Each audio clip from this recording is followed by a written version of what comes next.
What is up, Savages? KegCast number 26. Sports Keg coming at you. Selection Sunday. We got like 5 conference championship games, NASCAR, NBA, NHL, and we'll probably be previewing the bracket at some point. So it's going to be fun. Let's get it going. See what we got. Yale and Harvard at it with about 12 minutes left in the second half. Yale's up a point. Auburn, Tennessee kicked off halfway through the first. Tennessee's up 18-7. The Bonnies getting it done early, up 10 against St. Louis. We got Houston and Cincinnati a little later on. We have Michigan State in round 3. And that's really it in college basketball. Later on, we'll have the bracket going for Selection Sunday. I'm sure there's NBA and NHL going on. I haven't really looked at it. NASCAR, I'll be making a couple bets live on the show. Day 4 of the Players' Championship. I completely forgot about that. Let's see what's going on over there. Nothing yet. What's going on, E?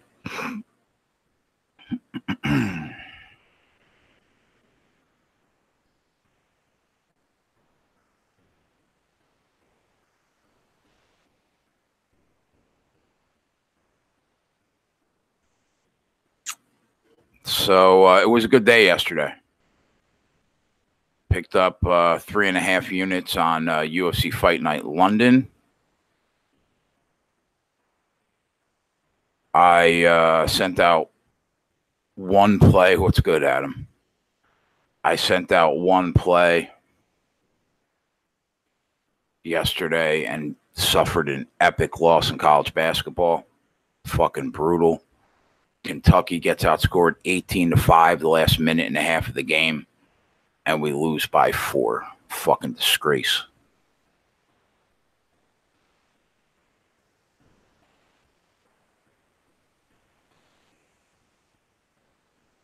John Rahm currently the favorite live at plus 200. McIlroy plus 240. Tommy Fleetwood plus 300. I'd love to see him win the Players. Big fan of Tommy Fleetwood. And then you got DJ at 10-1. Jason Day at 10-1. And pretty much nobody else is relevant.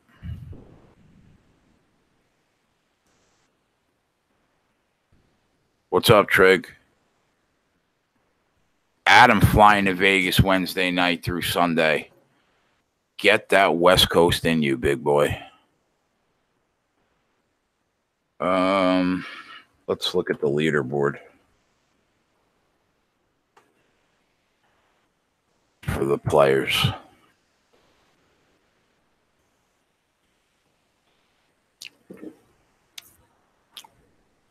John Rahm's got a 1-stroke lead. Tommy Fleetwood and McIlroy are 1 stroke back. And if they all shit the bed, or if Dustin Johnson shoots like 8 under, he's 4 strokes back of the lead. But I mean, I guess Jason Day's 12 under, so he's within distance. But it's really probably going to come down to John Rahm, Fleetwood, and McIlroy. I mean, Tommy Fleetwood's like 3.5-1 right now. He's worth a shot, 1 stroke back.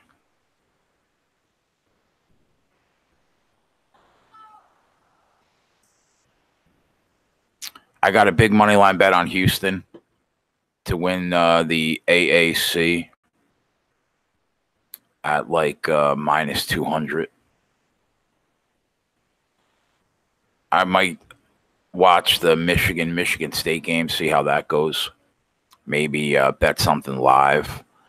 And I'll probably bet that Georgia State game, UT Arlington.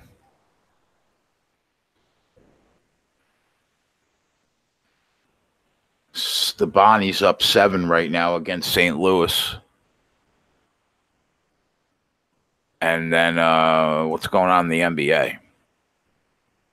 3 o'clock, you got the Bucks and Sixers. Got the Raptors and Detroit at 4. Hawks Magic at 6. Bulls Sacramento at 6. And then tonight, you got 2 late games. You got the Nets and Clippers and the T-Wolves and the Rockets.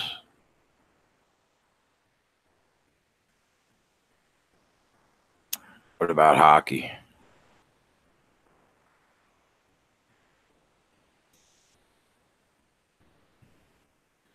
Oh, you got a full slate today.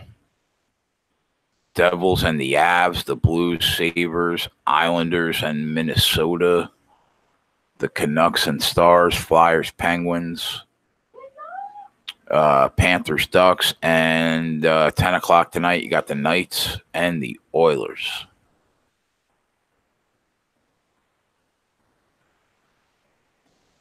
So at 2 o'clock, you got Georgia State tipping off as a 4-point favorite over UT Arlington.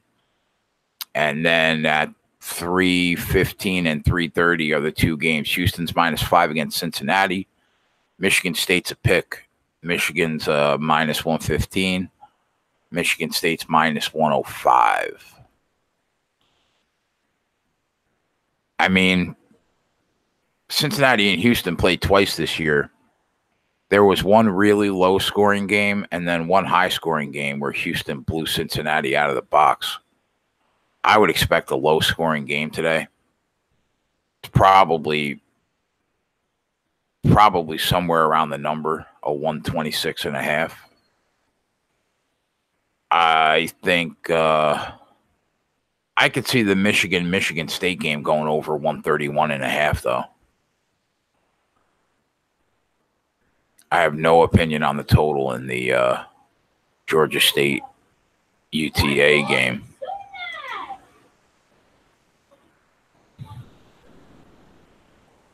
Nothing like a little Sunday degeneracy, though, right?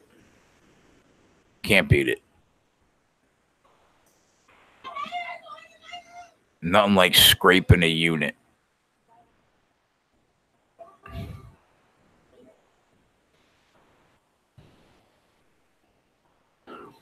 NASCAR race. All right, let's talk some NASCAR. You guys know how much I love NASCAR.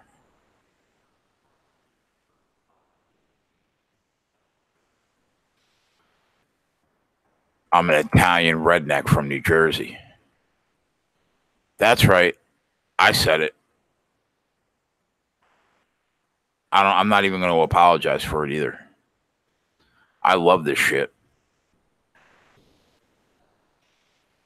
All right, so they're in California for the Auto Club 400 at 3:30 today. The practice speeds, Jimmy Johnson was fastest in the first practice. Austin Dillon was second fastest in the first practice. Austin Dillon got the pole today, so he must have a fast car. But, I mean, I don't expect him to beat the big boys. I think 5 drivers legitimately have a chance to win the race. Kyle Busch, Keselowski, Kyle Larson maybe, and then obviously Harvick and Truex, the big 3 with Kyle Busch. I always look when I'm handicapping NASCAR. First of all, the best site in the world when you want to handicap NASCAR is MRN.com, MotorRacingNetwork.com. It's by far the best site with the best information. They do like a fantasy racing preview. I don't really pay attention to their picks, but they have great info, like who's hot at Oil Club, Kyle Busch finished in the top 10 in 6 of his last 7 starts there, including 2 wins. Keselowski and Logano each finished in the top 10 the last 4 races there. Larson last year posted an average finish of 1.5. He won 1 race there last year, finished 3rd in the other. Truex is the defending race winner. He led 224 laps in the last 4 races. And Harvick is the 2011 winner. He had a good race, 2 good races there too. Actually, but when I'm handicapping a race, I'm looking at the practice speeds, and I'm looking at the fastest consecutive 10 lap average, because that really lets you know how those cars are coming into the race. Now, they tweak their cars constantly from inside the car and at every pit stop, obviously. But at least you have a good idea of where the cars are speed-wise going into the race. So in the second practice, Keselowski had the fastest 10 consecutive lap average. Kyle Busch had the second fastest 10 consecutive lap average. And then Alex Bowman, Henrik, Eric Almirola. Eric Almirola's finished in the top 10 every race so far this year. So is Kurt Busch. So if you guys are looking at top 10 prices, Eric Almirola is probably a decent price, because like the 5 big boys to finish in the top 10, they're all like minus 450, minus 350. They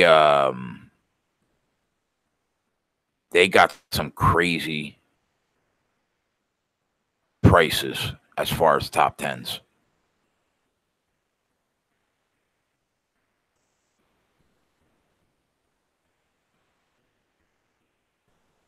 Let's look at the race. Yeah, like Kyle Busch is the favorite. He's 4-1 to win the race, but he's minus 420. What's good, Chris? He's minus 420 to finish in the top 10. Kevin Harvick's second choice to win the race at 5.5 to 1. Keselowski's third choice at 6.5 to 1, and he's tied. Keselowski, Larson, and Logano are all 6.5 to 1, and then Martin Truex 7.5 to 1. But they all range from minus 420 to minus 250 to finish in the top 10. Now, Eric Almirola is minus 118 to finish in the top 10. I think that's worth a look. And now Kyle Busch is plus 120 to finish in the top 3. Harvick's plus 145 for a top 3 finish. And then Keselowski, Larson, Logano are all plus 185. And Truex is plus 215.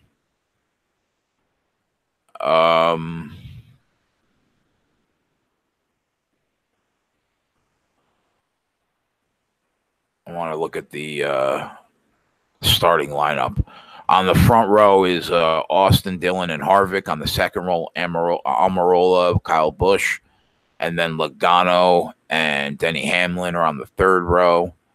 Fourth row is Newman and Elliott, and so on and so forth.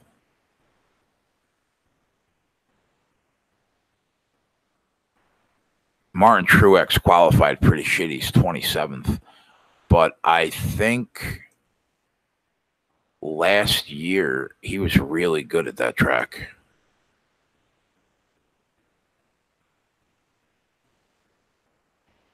Yeah, he was in the 2 races there last year. He was 4th and 1st.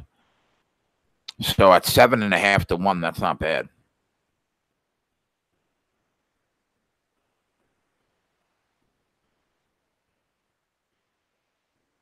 Oh, did that Tennessee game started already?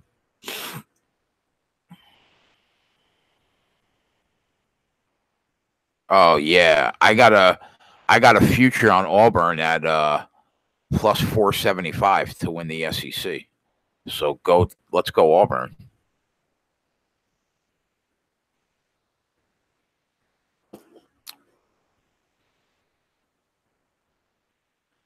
That's a good start.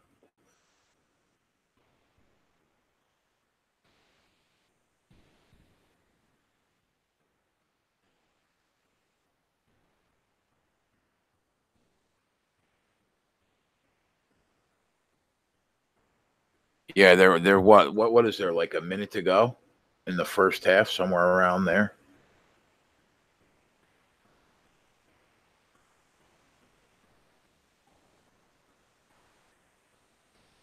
4 minutes. I would love to see Bruce Pearl stick it right in the ass of his former team. That'd be fantastic.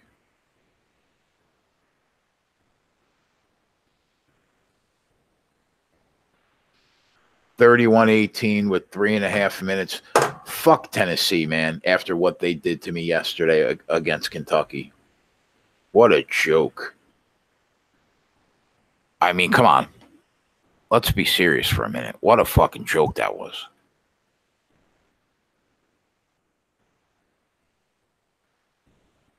If Auburn is hitting their threes, it's going to be really, really hard to beat them.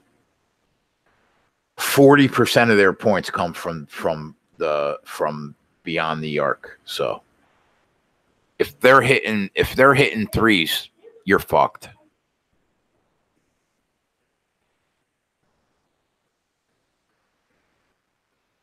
They must be hitting their threes if they're up 13.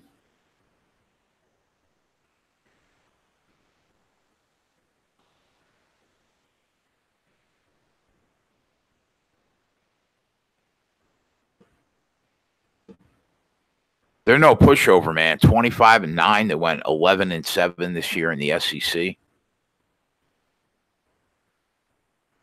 They're not bad.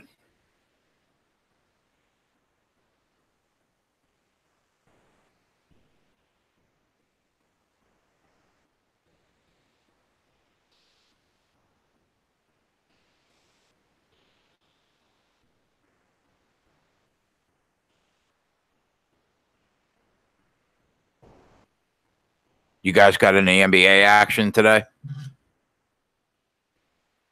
Yeah, I saw that Auburn won the last meeting. It was like 80-75 or something like that. I think I was watching that game.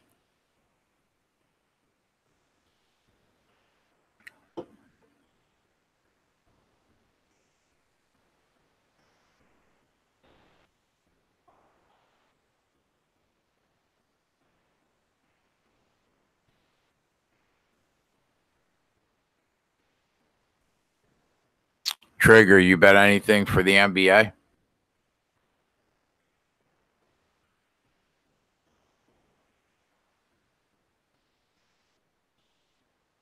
I knew Yale was gonna fuck Harvard up.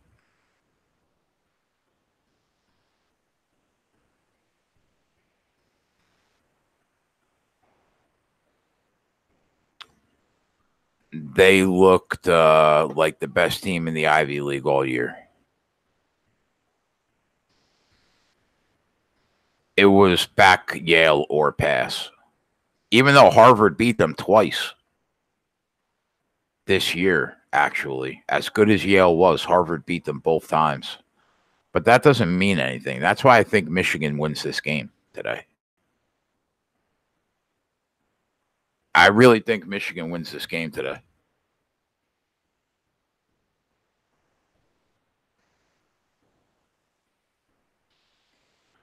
See, here's the thing about Auburn, though.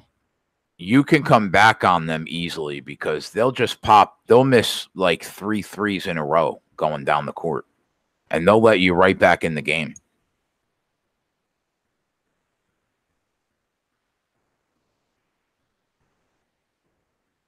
Yeah, Yale hosts the tourney this year. Yep. That's correct, Mr. Christopher Hogan.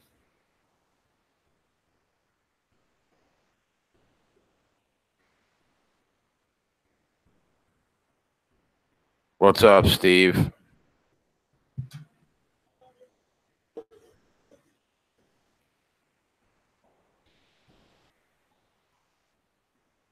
Auburn minus 240. Bonnie's right now up 13. Couple minutes left in the first half.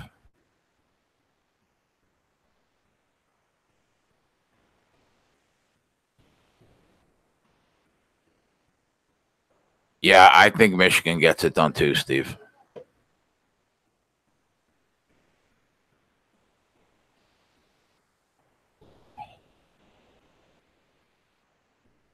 What happened in that Kentucky game was just robbery.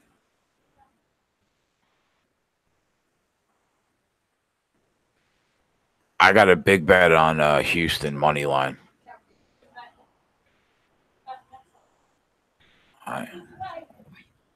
Yeah, I'm on.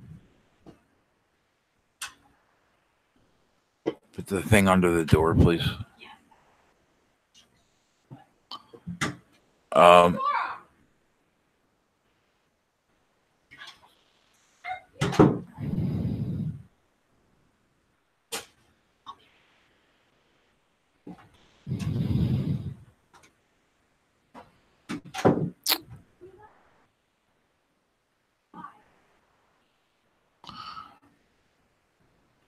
Yeah, I think you're probably right. I think there could definitely be an emotional letdown for Tennessee today.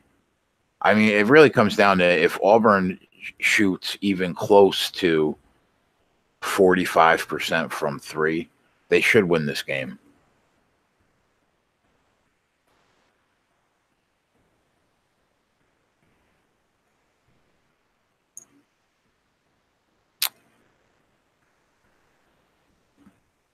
They should get the job done.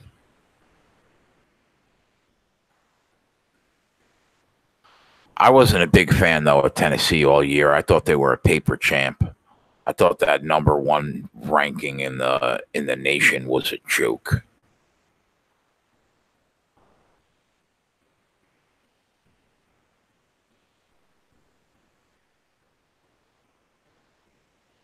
Yeah, I got a big bet on Houston money line. Big bet.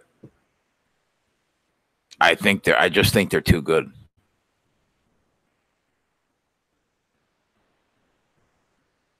I mean, what are they, like 31-2? They fucked that conference up, man.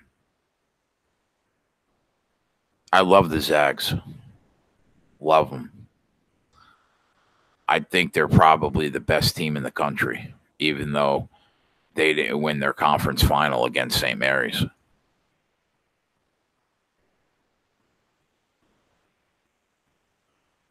My favorite team this year to watch has been Texas Tech.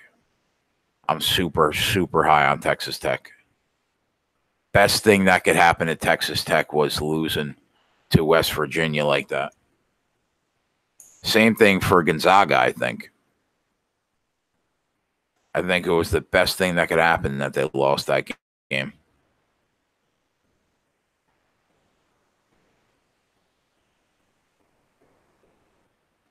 Yeah, they beat Cincinnati both times they played this year. Once was like by 7. I think, or by 5. And then they shit all over their face last week on the road.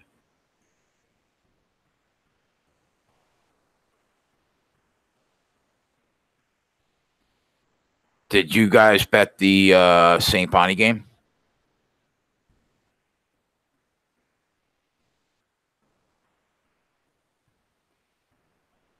I thought that St. Bonaventure would get it done.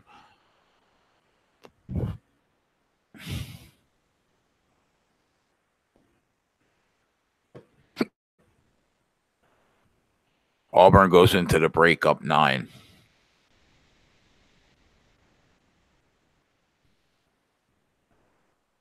Yeah, I didn't like that St. Louis game enough to bet it either. I leaned under, but nothing strong enough to play it.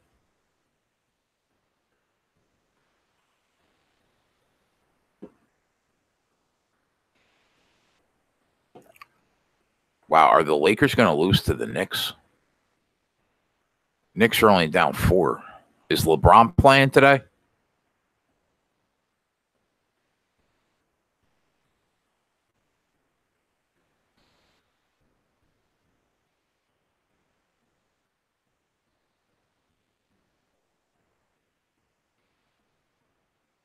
You had Auburn first half +3. Good for you.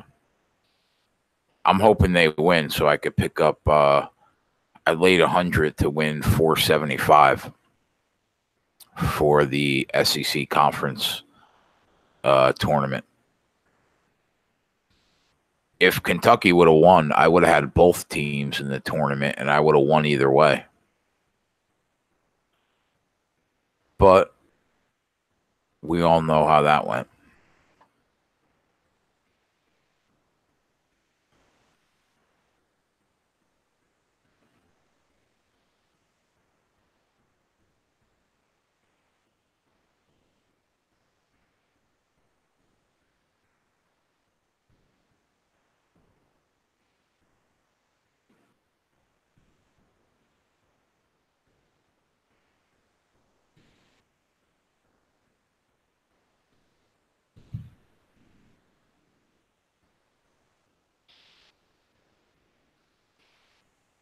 This next UFC card this coming weekend, man, it's really, really bad. Like, really bad. Or an email that failed. Your success depends on the...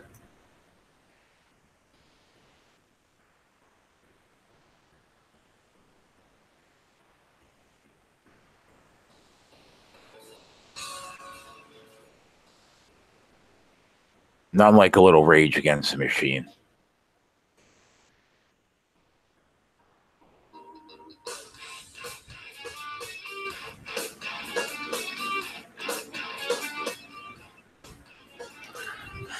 So let's see.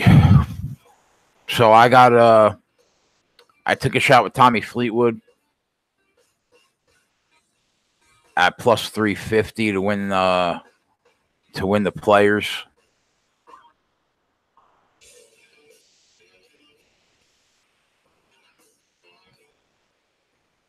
I'm a little nervous though about Michigan State though. That's the only thing that worries me there, Steve.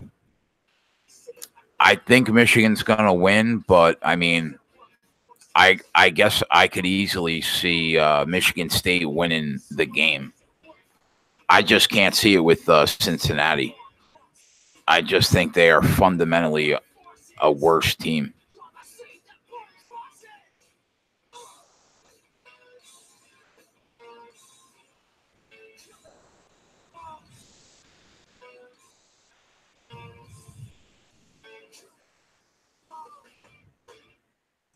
I think those. Oh yeah, there's home, and then Georgia State, UT Arlington. I'm so happy to get this week over though, man. Fuck this week. Even though like we had an 8-unit swing in college basketball from like 6 up to 2 down. I still made money on the week actually because of the live show.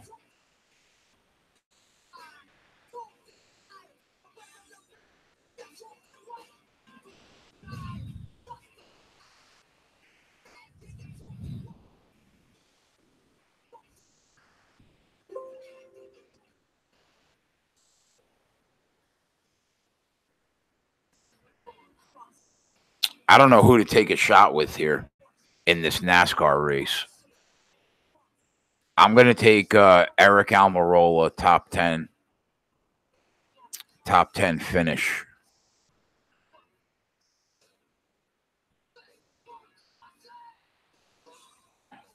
I think I'm going to take Kyle Busch, Kevin Harvick, and Keselowski top 3 finish. They're all plus money. I think that we should get 2 out of 3 there.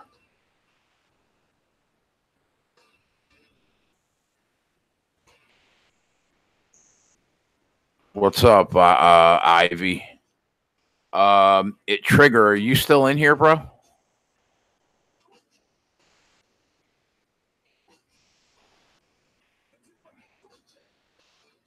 Trigger is he's super solid at the NBA.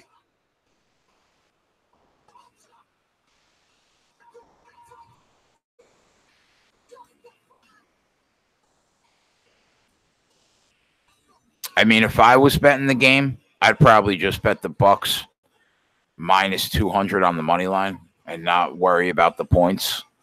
They're a better team than the Sixers. But as far as the spread is concerned, I have absolutely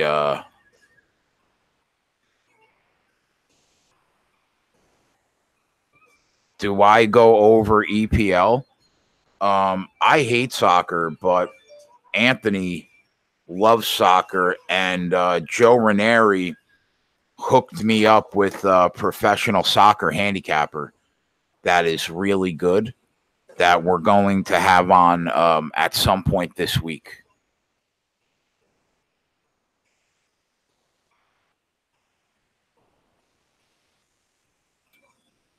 I'm gonna have his name is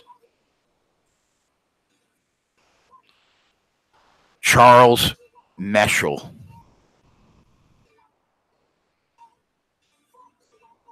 I'm going to have him on for you guys at some point this week. It's got to be before Thursday because once the tournament starts, I mean, there's just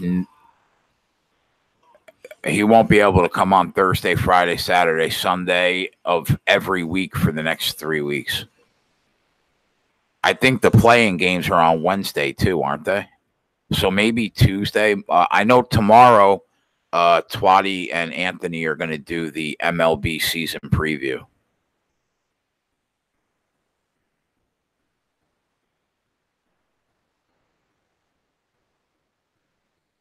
I'll try to have him on Tuesday for you. As a matter of fact, I'll send him a message now.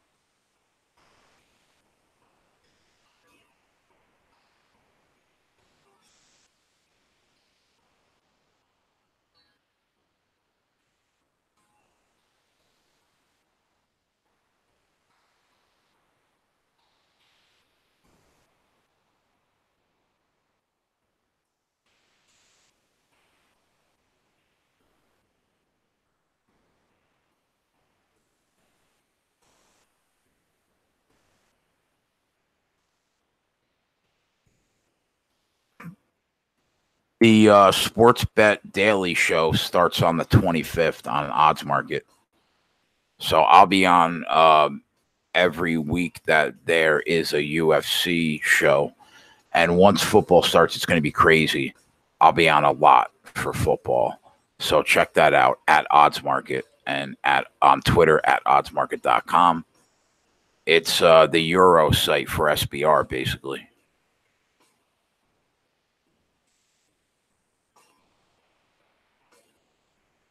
I sent him a message just to see if he can come on Tuesday.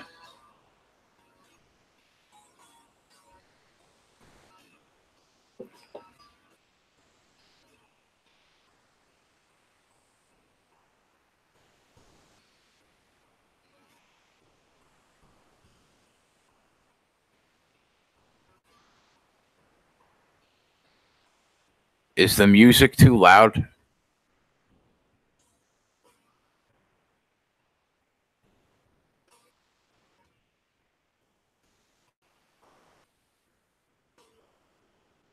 Auburn's down to minus 180 on the money line. Anybody that hasn't bet the game. They're up 9, minus 180. That's not a bad price.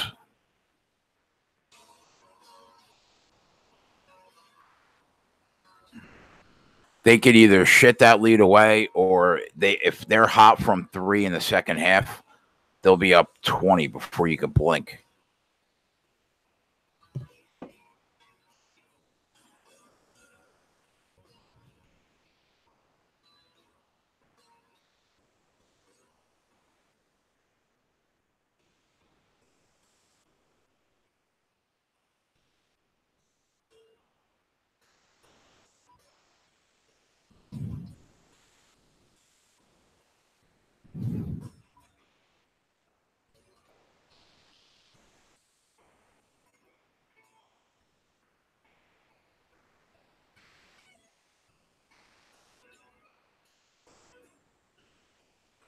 Sunday is normally a day where people are out like doing everything. That's why we don't have our normal guy like 20 heads in here hanging out.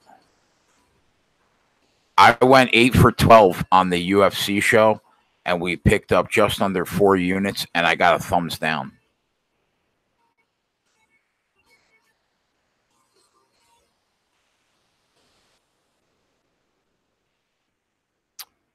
People, they just got to make you laugh, man.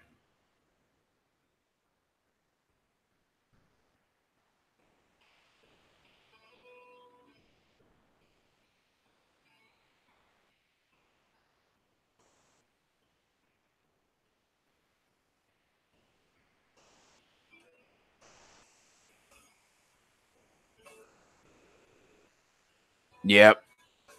I love haters, though. Not going to lie. I love it. If they hate you, that means they're watching.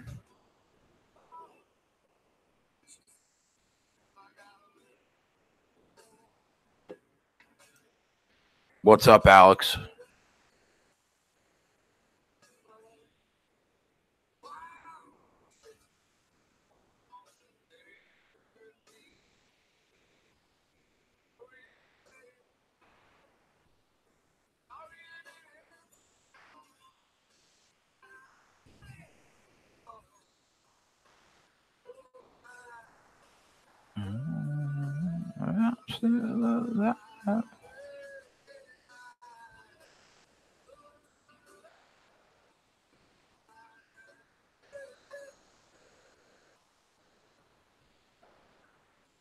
Golf matchups. Let's see what we got.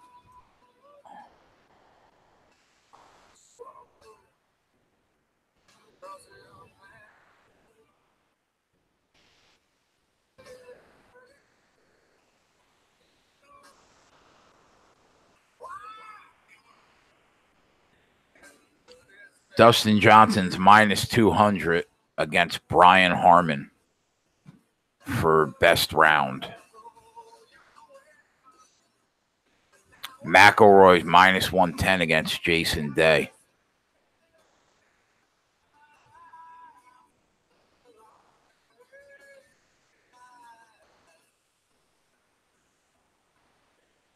And then John Rahm and Tommy Fleetwood are both plus 110. I don't see Snedeker over Bradley.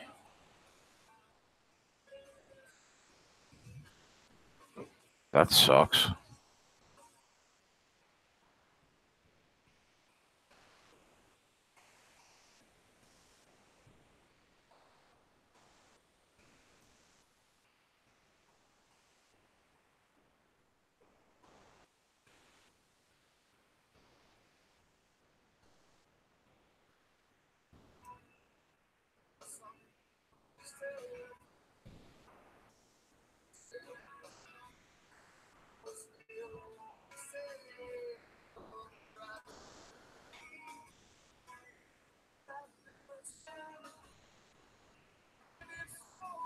I guess McIlroy must have started already, because he's down to plus 180 now. Oh, John Rahm dropped the stroke. Tommy Fleetwood dropped a stroke too, and McIlroy still at 14 under.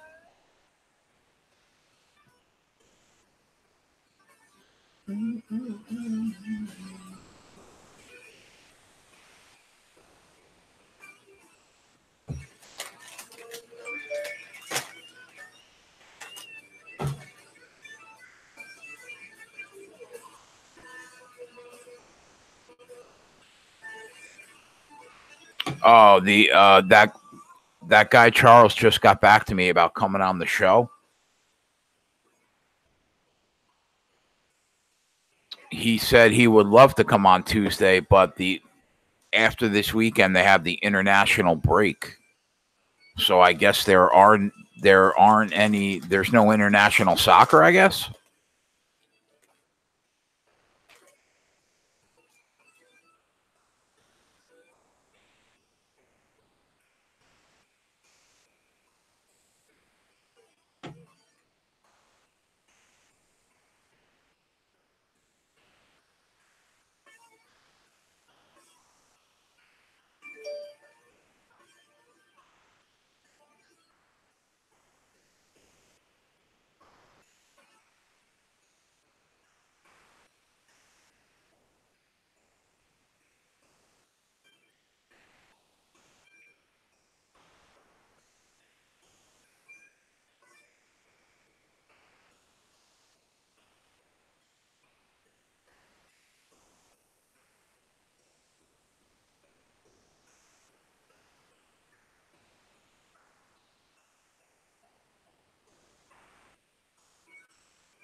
Oh, is McIlroy about to drop a stroke here?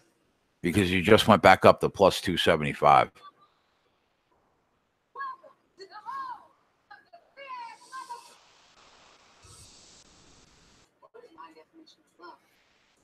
What's my live play on what, Teddy?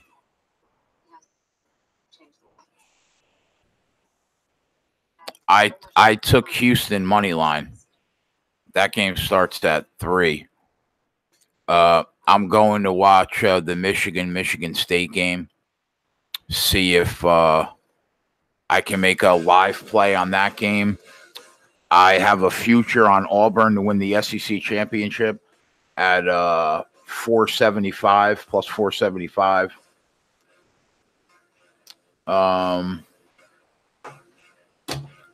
NASCAR, I took Eric Almirola to finish in the top 10. And I'm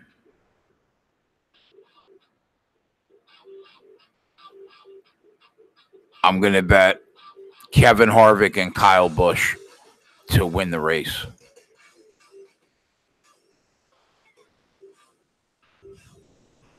Yeah, I got a big bet on Houston minus 200 to pick up 1,000. Yeah, Almirola, I think, has finished in the top 10 every race this year. And he's only minus 118 to finish in the top 10. So, I mean, I think Logano, Keselowski, Truex Jr., Harvick, and Kyle Busch will all finish in the top 10. But I'm not laying minus 400 for them to finish in the top 10.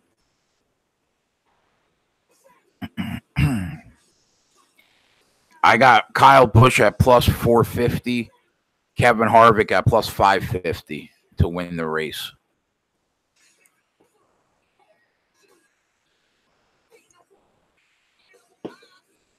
And I'm going, I took a small piece of Tommy Fleetwood before the show started. Might make a live play on the Players Championship. See how they're doing later on.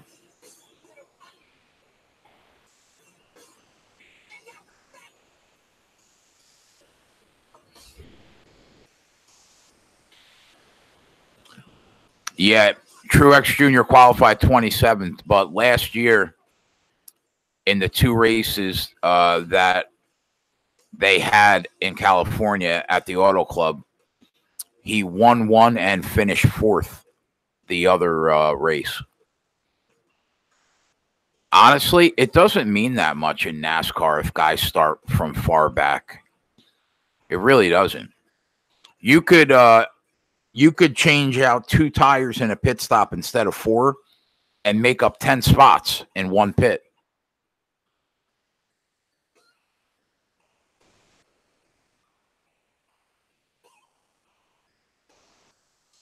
It means a lot less than you would think.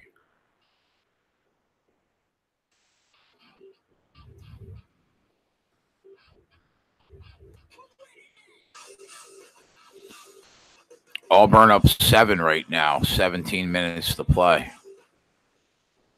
It would be nice to cash that future.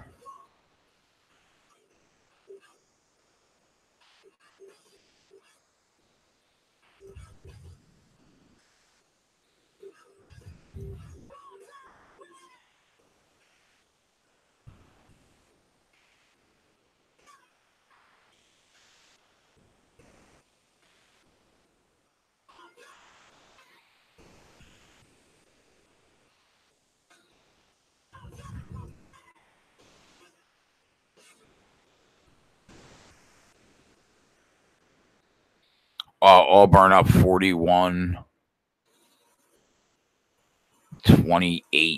Let's go. Let's go, Auburn. Yep. Yeah, the Furniture Row company, they stopped.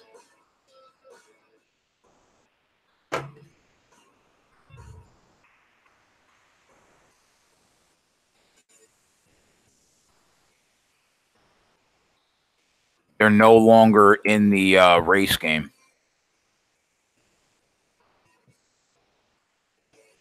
But, I mean, Joe Gibbs has, some of the best equipment in the sport. Look at Kyle Busch. The other drivers don't do well because Denny Hamlin's just nowhere near as good as Kyle Busch.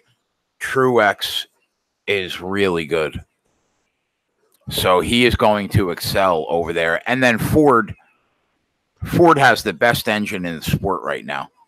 That's why Kevin Harvick dominated, won 8 races just like Kyle Busch did last year. And he was in the Final 4. And Logano won the championship last year with a Ford. So that Ford motor right now is dominating the sport. If it wasn't for Kyle Busch, Ford would have really dominated the sport last year. But because Busch won 8 races, I think Truex won 3 or 4.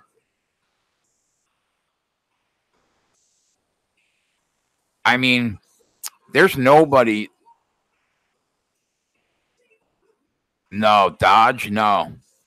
There isn't even anybody with a Dodge, man. Denny Hamlin isn't that good. He didn't win a race all year last year. The Daytona 500 is a crapshoot. Any restrictor place rate is a complete shit show. He won the race and 31 cars were in accidents at Daytona. Same thing happens at Talladega. You really know how good a racer is, like on those 1.5-mile tracks, the mile tracks. Denny Hamlin is a good short track driver, though. At Martinsville, and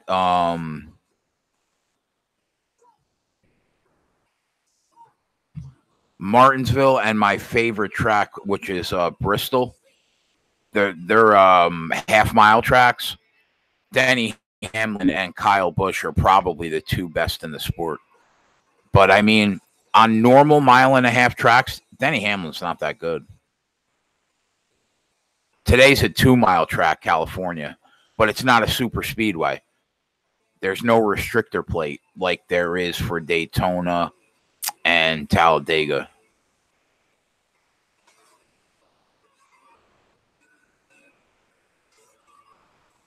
Carl Edwards was the shit, bro. I mean, I don't know why, Alex. He was on top of the sport, man. I mean, he was one of the best drivers in the sport when Jimmy Johnson was winning all his championships. And then he just walked away. And he's really young, too. I don't know why. I think he ran for ran for like state congressman or something in his state, and he lost. Carl Edwards in that 99 car was no joke. Right now, I think it's only Ford, Toyota, and Chevy, Teddy. They are 99%. And like Chevy is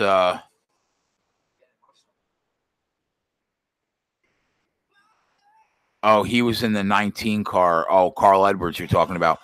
Yeah, when he was in the 99 car, he was super dominant. That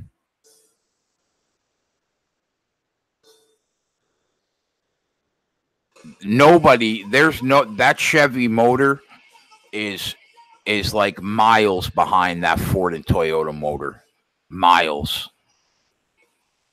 Because, like Jimmy Johnson went from the best in the sport to he can't even win a race now. He's got 6 championships and he can't even win a race. I mean, other than Kyle Larson last year, who came in second a bunch of times last year, there's nobody right now driving a Chevy that threatens to win the race.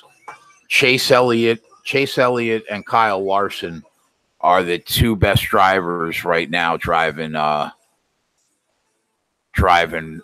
Chevy. But I mean, if I'm picking a winner, I'm picking a Ford driver or Kyle Busch. Yeah, he lost. Yep. Last year was the last year for Jimmy Johnson having the lows. He's got some company I've never even heard of right now on the hood of his car.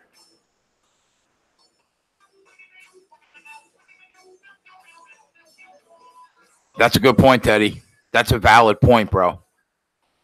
But you know what? I mean, I think it does. I think it does when it comes to Kyle Busch because he's the only driver that dominates in a Toyota like nobody else that drives a Toyota. I mean, he won 8 races last year for Toyota, and the only other driver that won a race driving a Toyota last year, I think, was Martin Truex. That Ford motor, I mean, Clint Boyer won 2 races last year. He hadn't won a race in forever. Kevin Harvick won 8 races driving a Ford. Logano won the championship driving a Ford. Keselowski has won a championship driving a Ford. Oh yeah, it's like 130 degrees in that car for like 5 hours. They come out wiped, drained like a motherfucker.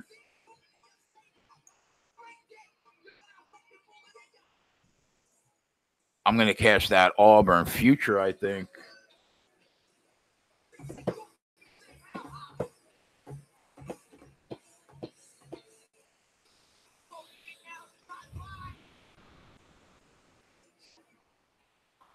Yeah, I got them. I took them at plus 475 to win the SEC. So that's good.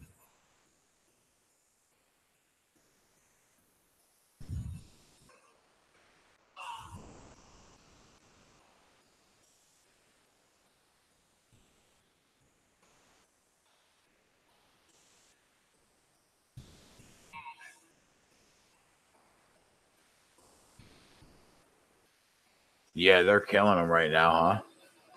Tennessee fucked me good yesterday against Kentucky. I hope they get beat by 40.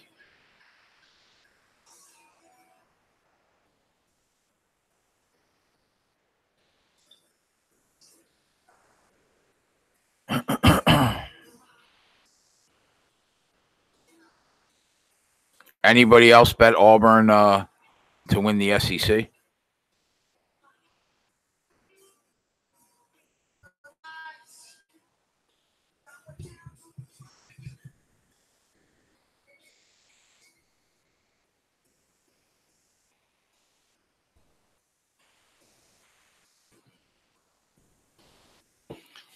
LSU was a good bet. I almost took them at 7-1. The problem was when they lost their coach, that was it, man. That was the end of them. If they didn't lose their coach, I would have bet them at 7-1 to win the SEC.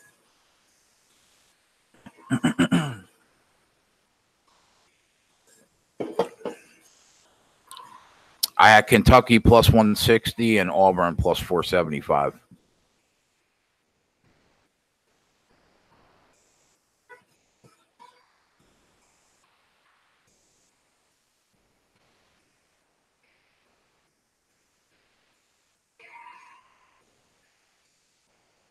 Bruce Pearl is a good coach, man.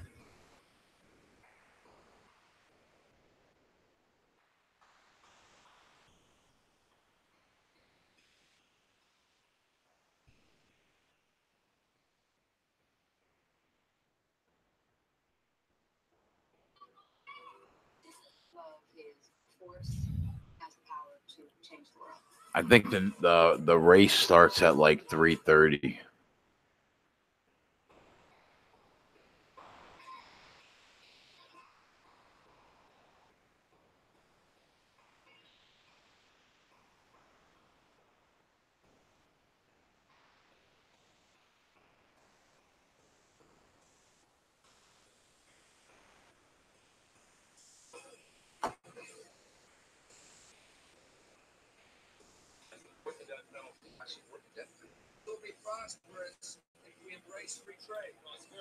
Tommy Fleetwood, co-leader. Let's go, Tommy Fleetwood. Oh, he just missed that shot. Oh, my God. You just missed that shot. Fuck.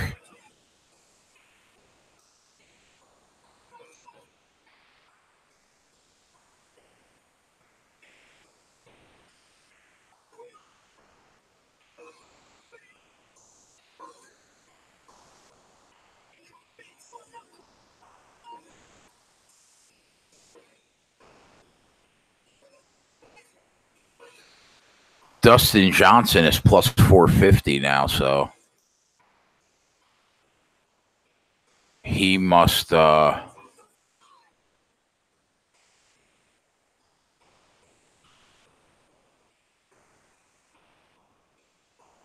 be in striking distance. Oh, he's one stroke back. Forget about it. He is a beast.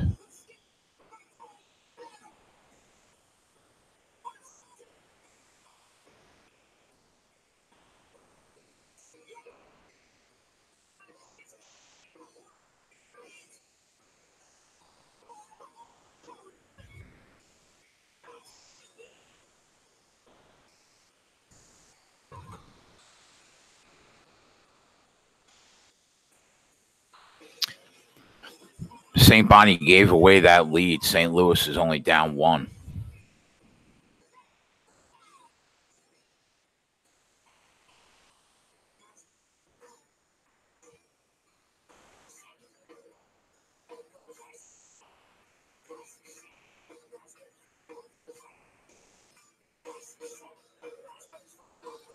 Fleetwood needs this to stay at 13 under.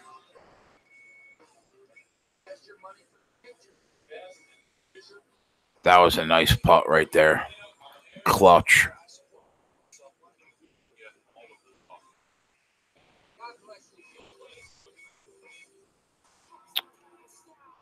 St. Louis plus 7.5 live looks like a good bet.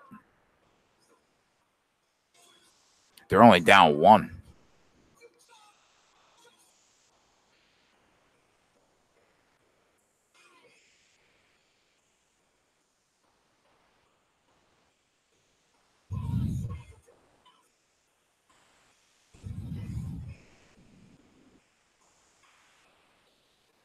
FanDuel has Fleetwood as the favorite, but DraftKings also has Fleetwood as the favorite. Dustin Johnson, yeah, and I can get him at 6-1 right now. Down a stroke. Is that an auto bet, you think? I took Fleetwood at plus 400, I think.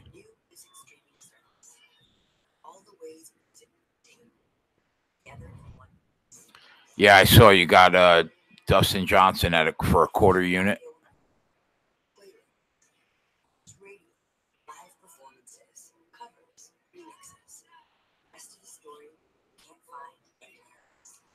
There's like five golfers right now.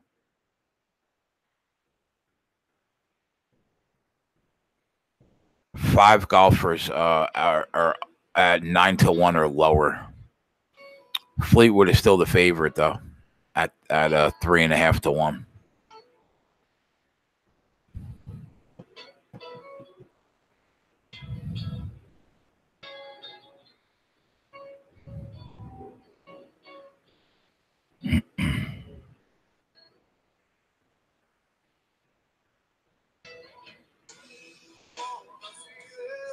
Yeah, but what did you put on him at 20-1? $10?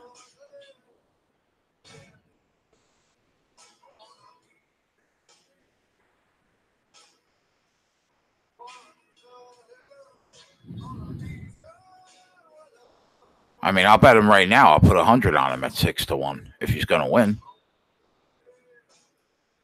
Oh no, he's 12-1 right now. Yeah, I know. Like,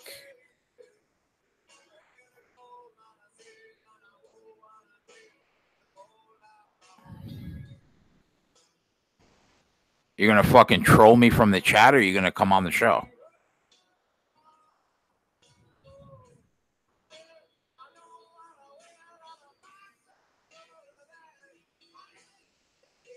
You're like Biff.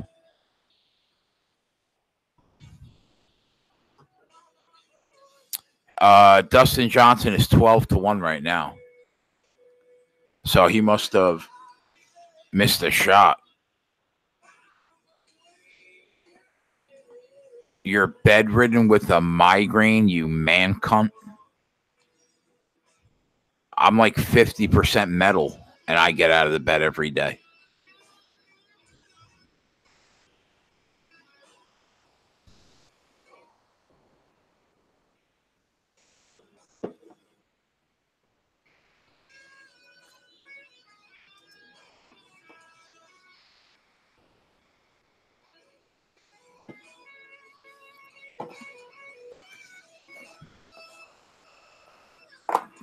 McIlroy is 12 under. So many good golfers are all within a stroke, man. I don't know who to pick.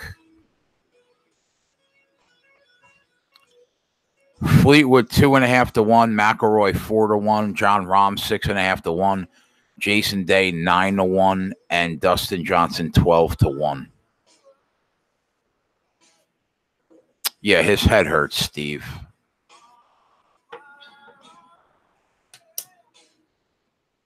Did mommy tuck you into the bed too?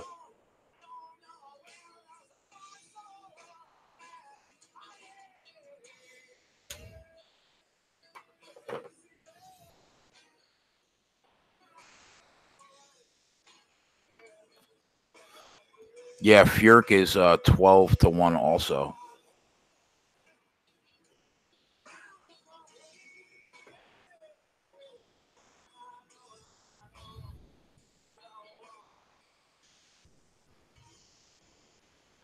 We're going to cash that Auburn future, though, at plus 475. Thank you very much.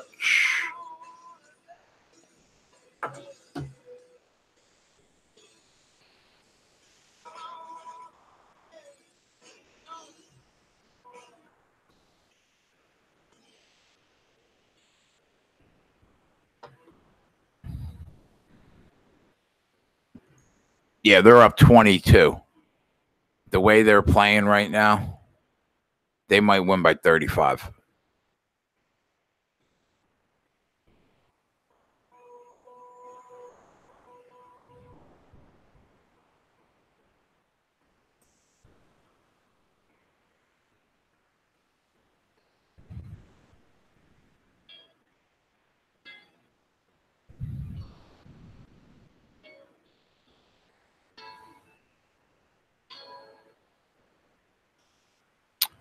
Bonnies are hanging tough against St. Louis, huh? Up 4 with 7 minutes to play.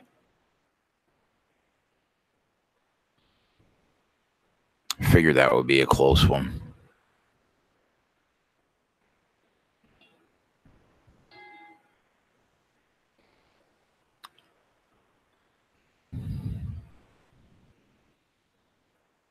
I think like live right now, Auburn's minus 17.5. They probably cover that, or 15.5. I'm sorry. They probably cover that the way they're playing.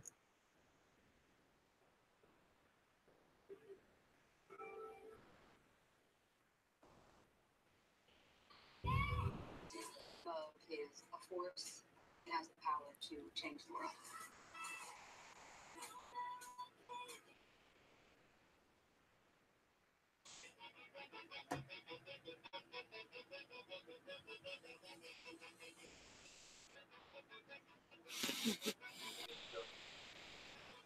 Georgia State down 2.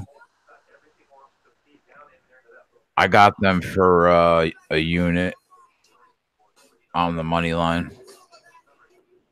I'm dying, Jason. Oh, Larson from the bed. I'm dying. I'm watching. Oh, watching you golf. little man cunt. What's the matter? Dude. Oh, my Did God. mommy tuck you into that, you think? No. I don't live with my mom. I'm a grown-ass man. But I think I'm dying. I think my death is probably imminent. Why, are you having an aneurysm, you think? No, I'm just being dramatic about my freaking migraine. I mean, if it was a, what do you call those things? Hangover? I don't really care. I just drink some coffee and I'm good. But god damn, my head's killing me today. Here. So now I'm on my phone in my bed because you're freaking harassing me, bullying me into coming on here. That's what I like to see. I think so is Jim Furyk going to drop a couple strokes or what? I think we're going to make we're going to pick up a nice 5 units almost on that Auburn game. Yeah. Did you asked me? Oh man, my face looks fat when I'm lying down with this angle from the everybody's face looks like that when you're lying down from that angle. Yeah. I don't know. I should probably turn off the video portion of it. So that way people don't see my fat face. Is that better? There we go. That's better. Now we got a blue guy that they're going to see on the screen. Yeah, well, at least the blue guy doesn't have a bad, fat-looking face. Anyways, my point is I took Furyk last night because if you remember, you were like, Anthony, tell me what to bet in golf. So I sent you what I bet, right? So you obviously didn't bet it because you're asking about Dustin Johnson right now when I clearly told you last night to bet Justin Johnson at 20-1. I bet Fleetwood. Yeah, you take Fleetwood for like a full unit, then you take Justin Johnson for a little taste at 20-1. You just need a little taste of a unit. I could still get a taste. He's 12-1 right now. Yeah, but 20-1's a bigger taste. Anyways, my point is you would also notice that I said take Furyk at 10th or worse. Well, how clogged up the leaderboard is right now has me thinking I only need Furyk to drop like 1 or 2 strokes, and that prop on Furyk's going to hit. I would agree with that. Yeah. Yeah, because if he just goes 1 stroke back from here, he goes from 4th place all the way down to what, 13th? There's so many guys clogged up there, so I'm really that was the play I liked the most yesterday. Was that Furyk play, just because I just think he's just too old. I've seen him before. Like he'll he'll have like a really good round in a random golf tournament and be at the leaderboard on like the last day or like after 2 days. You're like, wow, Jim Furyk's on the leaderboard. How about that? And then he fades because he's just he just doesn't have the talent, or basically he's just too old to like keep up with all these younger guys. When you have all these dudes and they're like their mid-20s and early mid-30s who are just putting up 10 unders on the tournament right now, a guy like Furyk shouldn't hang with that field. So I think fading him should be a good bet. If it doesn't hit, I'm going to be mad. But I'll bet you give me that lineup every single day with Jim Furyk there at like third place, and you give me that bet of him 10th or worse. I'll bet that every fucking time. And, is there anybody else that is worth taking a shot right now? McIlroy is 3.5 to 1. Answer is 5.5 to 1. Rahm 6.5 to 1. Jason Day 9 to 1. Ali something or other where is what's Jason Day? Where's he at on the leaderboard? Oh wait, Jason Day is 2 back from Fleetwood. Answer. I don't want to say Answer is a good bet, but he is tied for the lead. So getting him 5 to 1 tied for the lead. I mean, I want to say that's a good bet, but God dang it, I can't trust Abraham Answer to. Is he capable of closing it out, you think? Like, if you literally would have like waited for me to finish my sentence, you would have heard me say I don't think he's capable of closing out a tournament. What about Rory? He's 1 back and 3.5 to 1. Well, that's the problem right now. It's like all these guys are like 3.5, 4 to 1, and there's like 10 guys who can all win the tournament within 2 strokes of each other. I know. So right now, I feel like if I make any bets, me personally, since I took Dustin Johnson last night at 20 to 1, and I took Fleetwood at 3.5 to 1 last night, I feel like if I make any other bets right now, I'm just going to get in super deep. Like I might have like 5 different guys, and then the one guy I don't bet's going to win, and then I'll just lose like 5 units. So I'm just leaving it alone with what I have now and just watching and rooting for the 2 people I bet. So just stick with Fleetwood then at plus 350. Yeah, I mean, unless you want to take a 9 to 1 shot with Jason Day, I mean, he's 2 back. I mean, Jason Day is capable of coming and making a charge. Steven said, fuck you and Juventus. Oh, God. Don't even get me started on that. I lost 2 fucking units on that game, Steven. I don't need anybody reminding me about that fucking bet. Holy shit. How the hell does Juventus lose their first game they lose all year in their domestic league is against Genoa? That's like in 13th out of 20 teams in that. Genoa? Of all the teams Juventus loses to, it's fucking Genoa.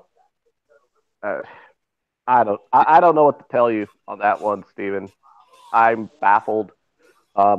Everybody that I follow and talk to about soccer, they're kind of dumbfounded by that one too. That's just okay. That was unexpected kind of result. I don't get it. Did you bet any basketball? Yeah. I bet last night when you were going over the things. What did I tell you? I said Georgia Southern minus 3.5 the snap bet, or not Georgia State. So I had Georgia State and UT Arlington. I had Georgia State under, and I think I bet the first half under, or I have Georgia State minus 3.5, and then I bet the first half under. But I don't know what the score is on that. If you want to check that for me, because I'm watching the golf tournament. Say that one more time, bro. The last part. What do you want me to check? I was kissing my kid. Just want to. I really want to say something smart ass right now, but I don't have the energy to troll you. So can you just check the score on Georgia State and UT Arlington for me? Yeah, it's Georgia State up 6. Are they at halftime yet? No. What's the score? I have the first half under. 30-24 with 5 minutes left. 30-24 with 5 minutes left. Well, Oh, 11 I could minutes. hit that under. 11 minutes left. In the first half? I There's know no way that's there's what 11 Chris minutes. said. It says 4 minutes on my on the live bet. It says 4 minutes. There's not a chance in hell there's 11 minutes left in the first half of that game. The game started at 1.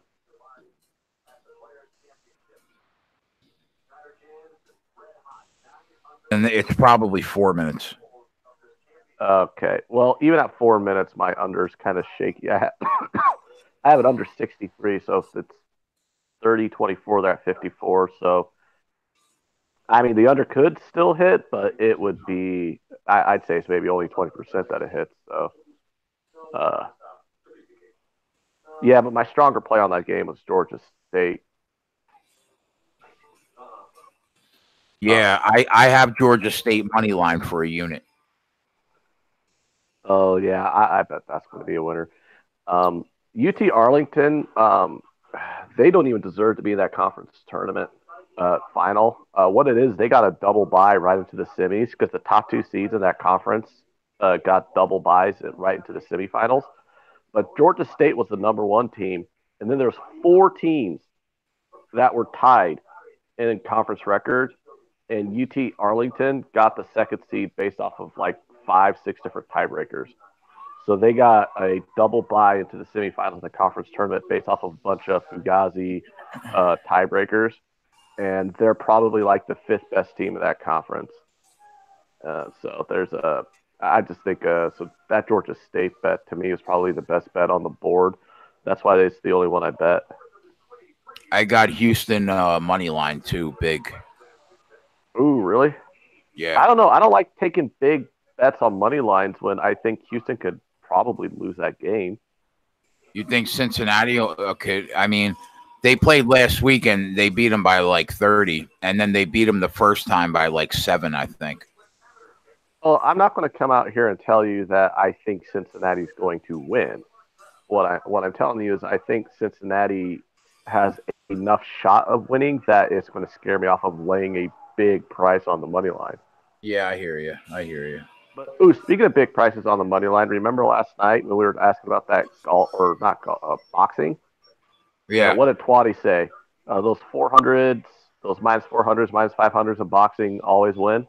Yeah. Well, I know this is anecdotal evidence, but at least last night he was right.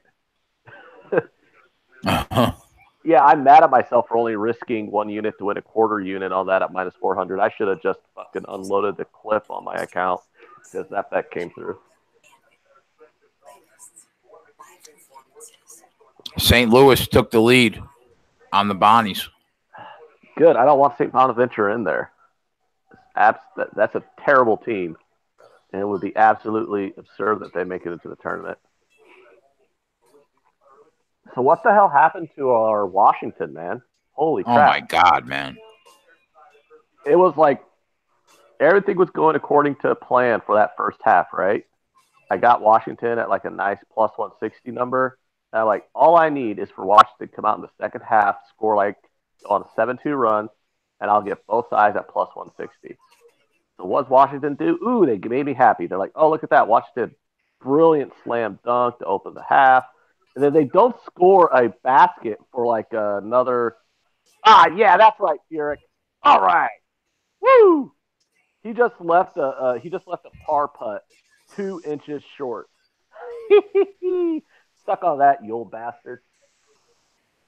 All right, what was I even saying? I forgot what I was talking about. I got excited that Furyk. Washington. Yeah. Washington did exactly what I wanted to. They came out, they got a slam dunk, like it was a brilliant steal. The Washington player was like aerial. It was like a highlight reel play. I'm like, ooh, that's going to get them all pumped up. Washington's going to go on a run here. I'm going to grab Oregon at plus money. I'm going to free roll the game. Praise be to the gambling gods. And then Washington promptly forgets to make a field goal for the next 8 goddamn minutes. What the hell was that all about? It's just like one of those things where you just shrug your shoulders and go, well, that's gambling. That it is, my friend. We have 4 guys. We have 4 guys at 13 under in this tournament. And three guys at 12 under, and then like another 4 guys at 11 under. Come on, DJ. I need DJ to come storming in. I knew he had a chance to storm back. Yeah. Oh my God! If DJ storms back, he's only two strokes back, and he's got an entire back nine to make a run. Man, he could definitely do it. Yeah, how good would that feel?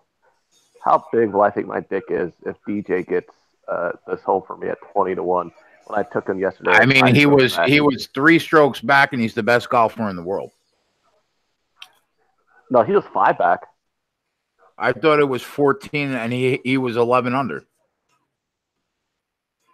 No, he was 10. No, he was 5 strokes back after yesterday, and I got him at 20-1 because I'm like, well, DJ's that golfer who can go 8 under out of nowhere, and then if he hits like a crazy 7, 8 under round, and the leaders just shoot like 1 or 2 under, DJ either wins or he forces a playoff. So I was like, if you're going to give me a 20-1 shot on that, I'm gonna give a little. I'm gonna throw a little cash on there and see what happens. Yeah, you know what? I'm gonna take him at 12-1 because if you cash that ticket, I'm gonna puke. Oh, so you're gonna just take him now on principle alone? Yep. Hey, if I cash that ticket, I'll be excited because it'll wash away the tears of me dropping 2 fucking units on frickin' Juventus this morning. If you cash that ticket, I'm gonna be happy too because that means I cashed that ticket. Oh yeah, I need to check my PayPal account for my agent's fee on all these damn golf bets I've been giving you. Then I'll have to return it for all the MMA. What happened to Jason Day? Like, didn't he used to be like the #1 golfer in the world? Jason Day here. Like, what do you mean? What happened to Jason Day? He doesn't suck. In fact, I just told you at 9-1. If you have him at 9-1, he's worth a shot. I'd rather take Jason Day at 9-1, only 2 strokes back, than take all those other guys at like 2-1, 3-1, just because you're getting a much better price. And Jason Day's another guy who could just go on a run and shoot like 5 under on this back nine. So right now, McIlroy is the favorite at 3-1. Yeah. There's just no value there. Like, why would I bet only getting 3-1 when you have like 10 to 11 golfers who could all win the tournament within 2 strokes of each other? That's just, that's just not good value. You know what I mean? It's just there's just way too many guys jumbled up on that leaderboard for me to want to take anything under 5-1. That's fair. I guess if Jason Day is 2 strokes back and he's 9-1. Oh, and McIlroy just took it right off the green too. So good thing you didn't bet that. Johnson must be 3 strokes back because he's 12-1. No, he's 2 back. Johnson's 11 back. No, the problem is Jason Day has more holes to go. I think Johnson is on the 8th and Jason Day's on like the 6th hole. Oh, okay. So all that stuff gets factored in. You got to think about that. Like Jason Day has, they'll factor that into line that Jason Day has more time to make a run, whereas Johnson essentially is down to the back nine.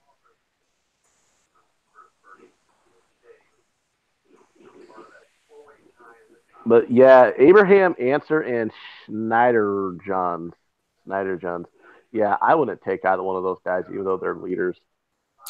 Yeah, Tommy Fleetwood's only on the 4th hole, and he's tied for the lead. Yeah. What's the price on – this is what tells you how good they are. What's Schneider John's I don't think I'm even pronouncing that correctly, but what's his price right now? 12-1. Exactly. He is tied. He's in a 4-way tied for the lead, and he's 12-1. That tells you right now. That tells you right there what they think of his ability to close out with all these other names out there. Same with Abraham Answer. Like Abraham Answer is probably a couple years away from being, consistently in like top 20s in all these tournaments. He's 8-1. Yeah, I'm not taking him 8-1. Dustin Johnson just went to 8-1. He must have birdied a hole or something. Let me see where he's at. How's your racist prop doing? I don't even know.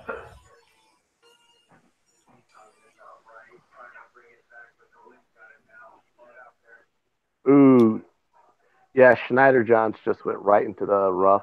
Oh, Matsuyama's 9 under, and my guy's 8 under. Ooh, let's go on. If they tie, do you if they tie, do you split that? Does it just split the thing between the two golfers then? You know that's a good point. I have no idea. Because they do that with 3 ball. Like if you bet a 3 ball matchup prop, if two golfers tie on the round, like if two golfers shoot 2 under and the other guy, shoots even par, it splits it between the two. Oh my God! What a shot by McIlroy that he almost made.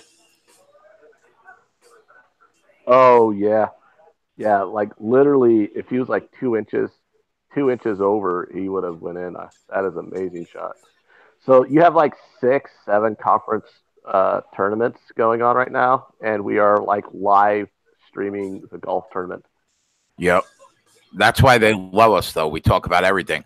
I just gave like a half an hour breakdown on the NASCAR race.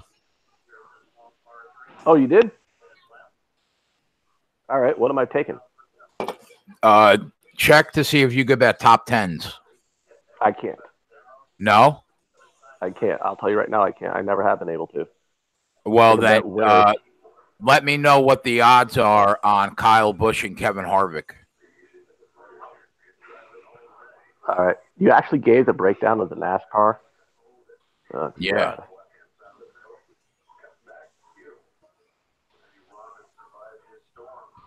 I'm pulling it up now. Georgia State should win this game, right, Ant? Don't you think they should win this game? It's the Auto Club 400. Yeah. I have big 3 wins, minus 110, and it's Busch, Koslowski, and Larson. And that's minus 110. I don't. If it was Busch, Harvick, and Keselowski, I would say that's not a bad bet. Harvick is 8-1. Is he really? Yeah, I got Busch 2.4 to 1. He is 5.5 to 1 for me. Oh, I got some props too. All right. So I have Busch plus 240, Keselowski 350, Larson 450, Logano 750, Blaney 750, and Harvick at 800.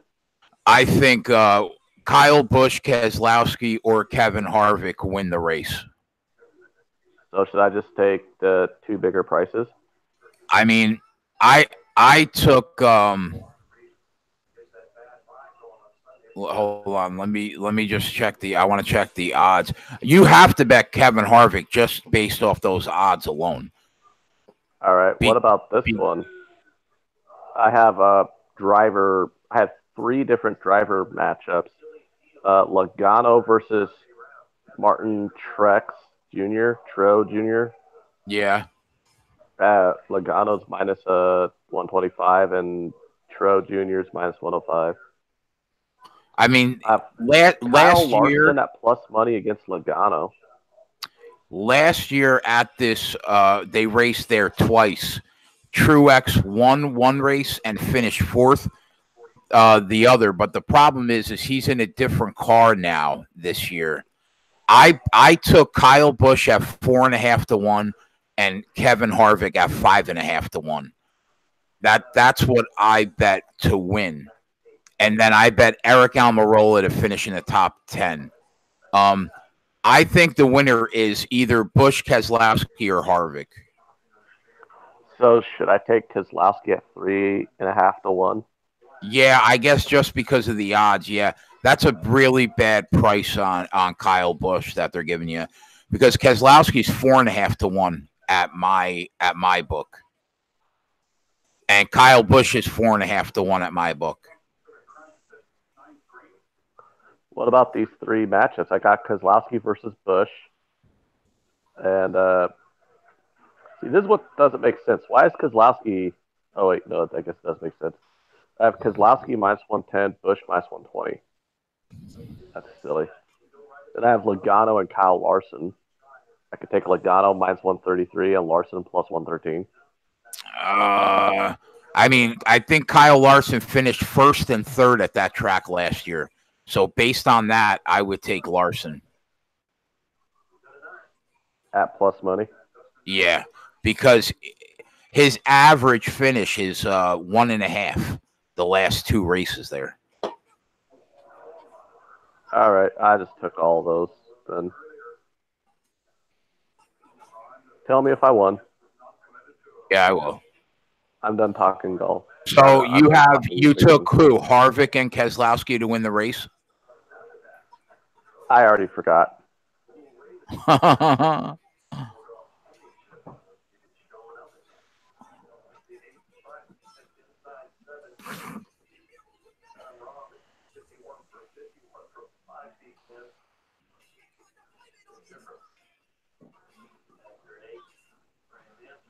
I'd love to see Tommy Fleetwood win this tournament. So would I. John Rahm is now the favorite at 2.5 to 1, and now Tommy Fleetwood is 4.5 to 1. That's pretty crazy. I guess John Rahm is tied for the lead. They must think he's better.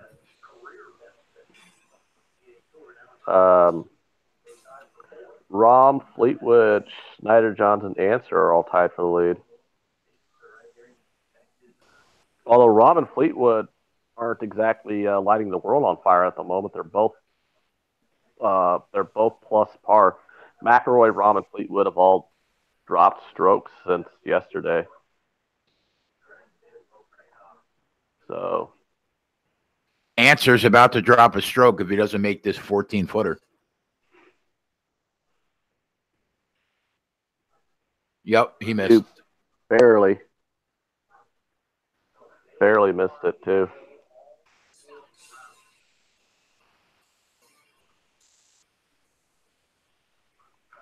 That's a bogey for him. That's going to change Rahm and Fleetwood's number on you. I can't live bet it right now though, so that kind of sucks. So I just gotta wait and see. I need DJ to make a run. We cashed our future. Oh, the Auburn. Yeah. Oh, that's pretty cool because I've been having a rough morning. That'll balance out. I actually put a full 100 on it too. That and Kentucky. So I'll end up winning 375 because I lost 100 on the Kentucky. Yeah, I already they'd already counted the loss on Kentucky yesterday. I saw that come out of my account. So that coming in, that's going to be good. That's going to be a good deal. I don't have futures on any of the remaining conferences. I'm mad that I didn't put more money on Prairie View A&M, but I'm super ecstatic that I beat that number by the way I did. How often does that happen? You bet a future and the price moves in your favor by 100 cents on the dollar. You know what I mean? Like within 12 hours, it moved 100 cents. Yeah.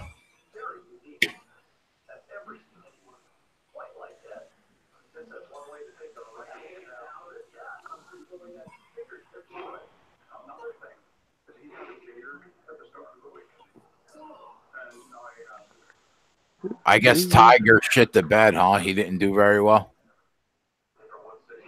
No, Tiger's not that good. Not anymore. Everyone wanted to suck his dick because he won a tournament with 20 people in it last year. They're like, oh my God, Tiger Woods is back. I'm like, Tiger Woods was in a tournament with 20 guys. Hold the phone here, people. It was like some super exclusive invitational thing or whatever. What I'm more mad about is Brooks Koepka shitting the bed. Jim Furyk just took the lead or tied for the lead now. Yeah, that's frustrating. That's crazy, man. Imagine this guy wins the fucking tournament. It would be ridiculous. He's 2 years away from being able to go on the senior tour. Like, can you believe that? What a freaking joke. Everyone's probably like, oh, what a great story this is that Jim Furyk's making a run. And meanwhile, I'm like, this is terrible because I bet against him. Like, if I didn't try to fade him yesterday, I would be rooting him on, honestly. Because I'd be like, yeah, the old guy can still do it. But no, I want him to, like, hit a triple bogey on this next hole.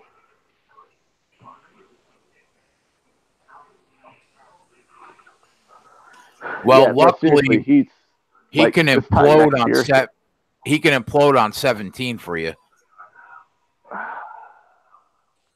He could. Oh, he lives there. I didn't know that. Oh, he does? Yeah. Well, I wish someone would have told me that before I bet against him. That probably explained why he's on the leaderboards. He probably plays that course all the time. Apparently VJ lives there too. No, that doesn't help out VJ. I don't understand how VJ Singh even gets like invited to play in these tournaments anymore. Like, how does that guy still have a PGA Tour card? Why is he not on like the? Is it still called the Web.com Tour? I can't remember if it's that or not anymore. But you know the one that right underneath the PGA Tour. Oh yeah. You're just saying, oh yeah, aren't you? You have no idea what I'm talking about, do you? Not a fucking clue. Figures. So you made no money in golf? I mean, soccer? No. I did not. It was actually a really rough board. Actually, if PSG wins, that'll hit a parlay for me, so that'll bounce me back a bit. Because I took Midget Land and Copenhagen and PSG on a parlay. Last night Michigan State was -1. They are +1.5 right now. Damn it, that's tempting. But I'm going to leave that game alone. Yeah, I'm going to watch it and maybe make a live play, depending on who comes out strong. So who won that Ivy League game? Yale. It doesn't matter who won that Ivy League game. I was testing you. Shut up. No one cares. I've been saying it, though, for a month that Yale's the best Ivy League team. Oh, and I've been ignoring you for a month, too, because I don't care. Fucking Ivy League. Give me a break. St. Louis is taking this game down to the wire. They came back on the Bonnies. Yeah, I know. I saw that. Under? Why the hell did I bet this under? Steve took St. Louis live +7.5. Well, Steve's feeling pretty good about himself then. Yeah, that was a good call by Steve. Steve's a good handicapper, man. Yeah, I mean, like, St. Bonaventure is not going to pull away from anybody in a conference tournament game because this is St. Louis needs this game too. But man, why did they? I'm so mad at them. Those books were dicks. They put that total at 119, keeping me off of it. Because what did I tell you about all those A10 unders? And that's 119 is about as low as the total gets. And it's going to stay under by like a sweet 20 points. And I didn't. Yeah, they're at 108 right now. No, wait, never mind. It actually goes to overtime. You're screwed if you took the over, or I mean, if you took the under. But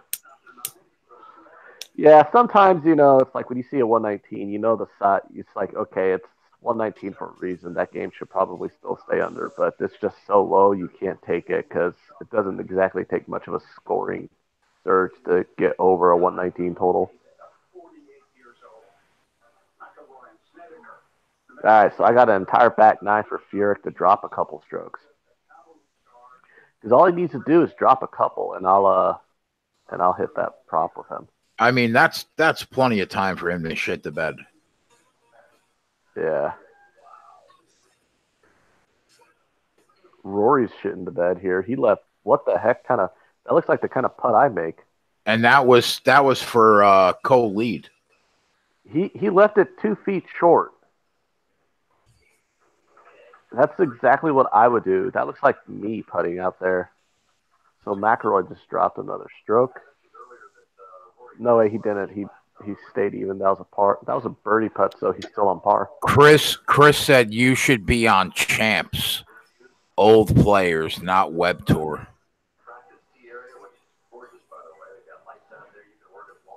Champs? It's not the Web Tour anymore, right? I don't know. That's what he said. He should be on Champs, and then in quotes it says old players, and then not Web Tour. Champs is the seniors league then. Yeah, there's 3 different leagues, or there's 3 different tours. There's the old guy tour, which Furyk is actually. I don't think he qualifies for it yet because you got to be 50, or he might qualify for it. You might need to be like 45. I'm not sure what they count for being too old to be on the PGA Tour, but yeah, there's the senior tour, and then there's the tour right below the PGA Tour. It's the web. I think it's still the web.com tour. It might not be anymore though, but it was called the web.com tour. Because I know the country club here in Omaha hosted one of the tour stops on that tour every year for like 20 years. It was like they called it like the Cox Classic or whatever. It was played at one of the country clubs here in Omaha for about 20 years. Yeah. A couple of years ago. I don't want you to say anything on the show, but did you see the message that I sent you? Or not you? That was in the Sports Keg chat. Yeah. That's crazy, cool. Right? Well, we'll see.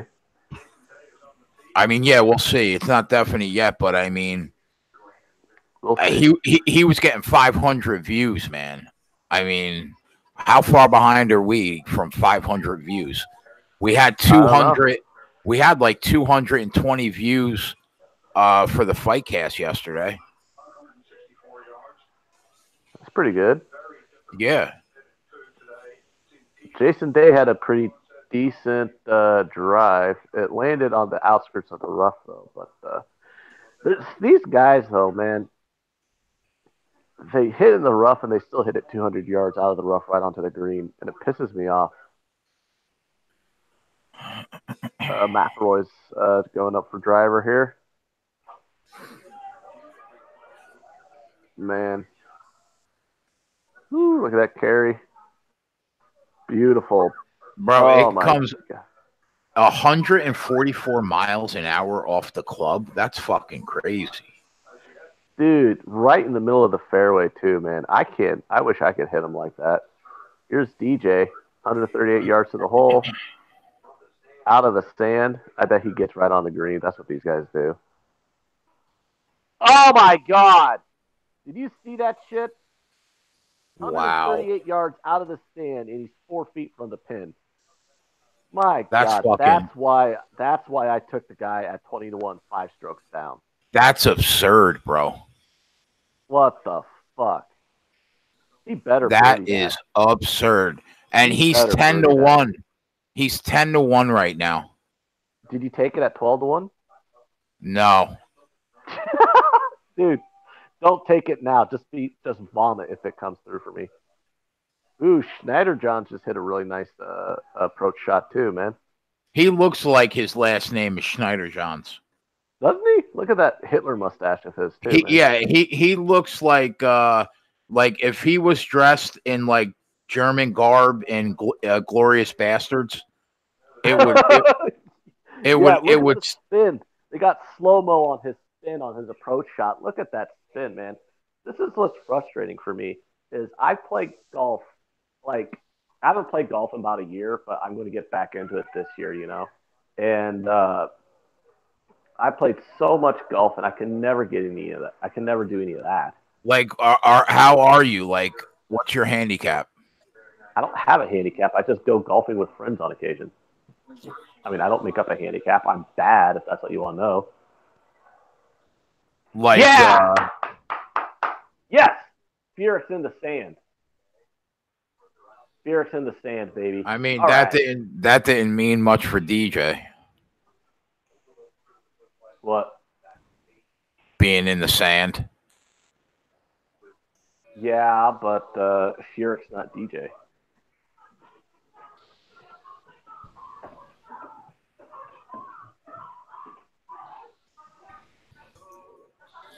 So I think if DJ hits that, he is one stroke back. Oh yeah. So here's how bad I am at golf. I've never broke 100.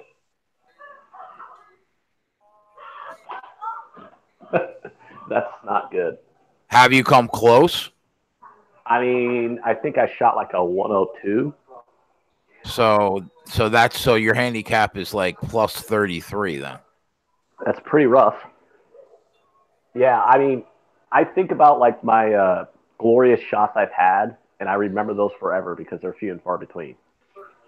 Like I remember one time I was literally like 6 inches away from a hole in one. So that made me mad that I didn't get it. But it was a pretty crazy shot I did.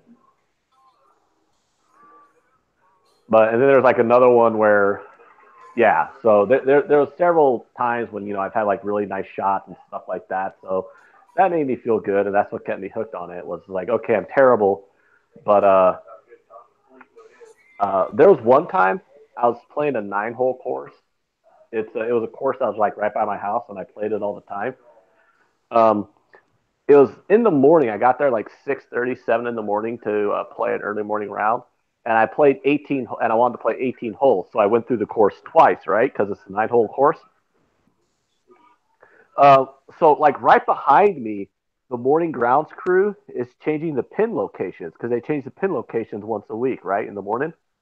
So I'm playing on the old pin locations on my first go round, and then on my second go round, I have new pin locations, right?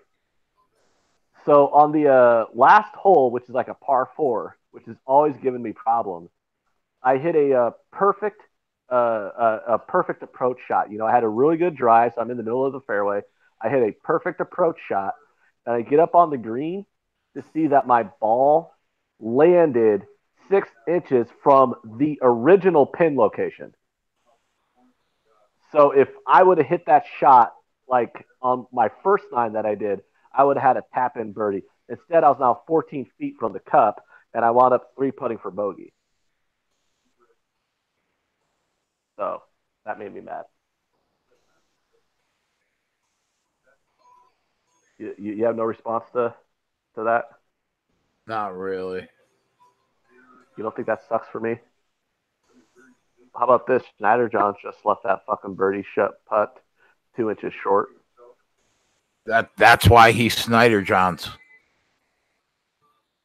That's why he's co-leading the tournament and still like 12-1 to win it. Look at Abraham Answer. We need Abraham Answer to blow this too. Is this his birdie? Yeah, this is Abraham. If they both miss these birdie putts, that's pretty awesome for us. Georgia State's pulling away a bit. They're up by 9. John Rahm is he has the lead now. Rahm could win this.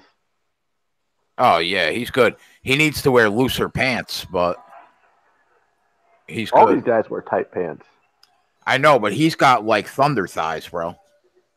Oh yeah, I know exactly what you mean. Yeah, you're right. John Rahm does need to John Rahm does need to quit trying to wear those tight pants.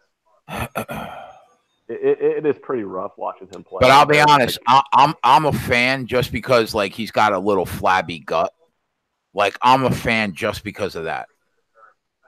Yeah, John Rahm like kind of looks like my body type, like we're both skinny fat.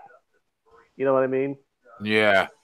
Like we're not regular fat people fat, but we're like, oh, they used to be 150 pounds, but have gained 45 pounds. We're that kind of fat, and so I kind of like see that. The thing is, I don't wear those kinds of pants because I know that I got thunder thighs if I wear them tight pants. He don't give two fucks though. Yeah, but the problem is like he'll give two fucks when he bends over and blows a seam.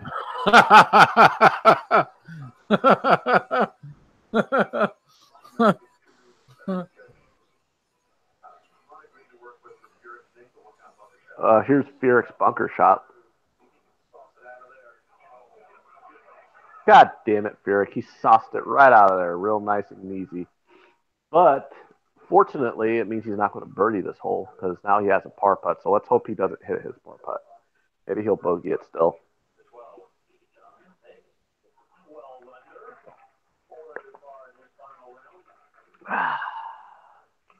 Meanwhile, DJ's still sitting back there, three back of Rahm. Yeah.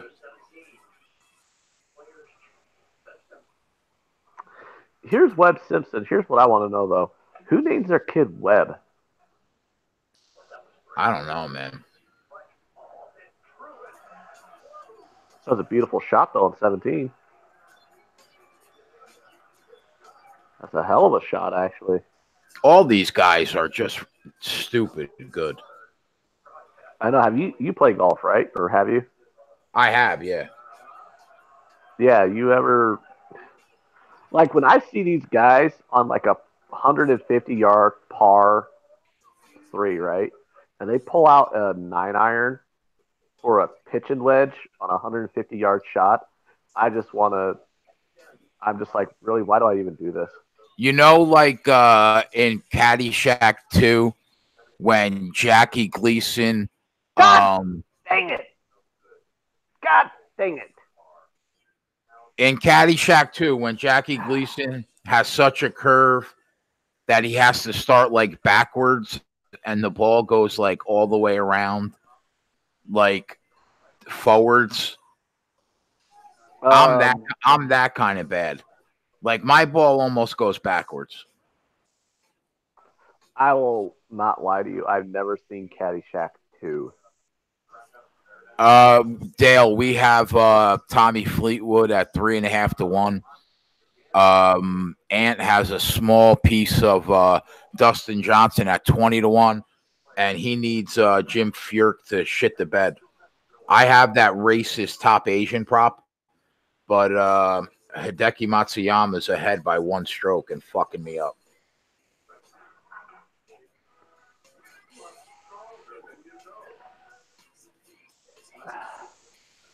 Yeah. Man, though, that's a small taste of 20 to 1. It tastes real big if you hit it, though. Yeah. Like, man, I just want to hit another 45, 50 to 1 to win a tournament like I did last year. That was so awesome to close the year out.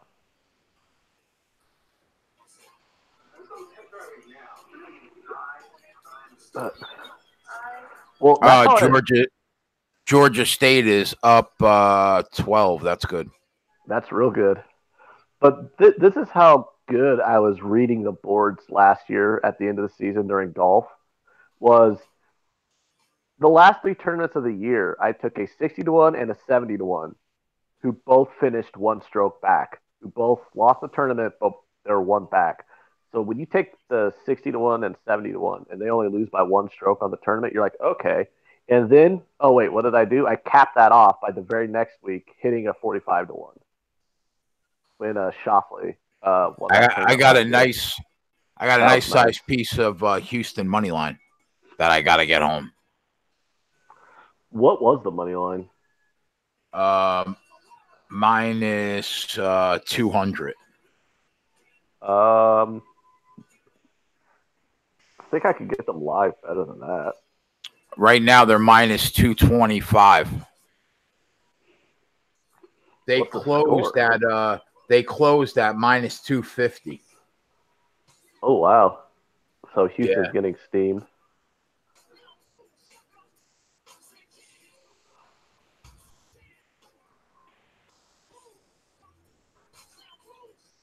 I have Houston big, Dale, and I'm gonna watch. I'm gonna watch the Michigan State game and maybe bet something live. Yeah, hitting that Auburn bet really has bailed out my day a bit. Because, yeah, I didn't win any golf this morning. I lost all my golf bets this morning. Not good.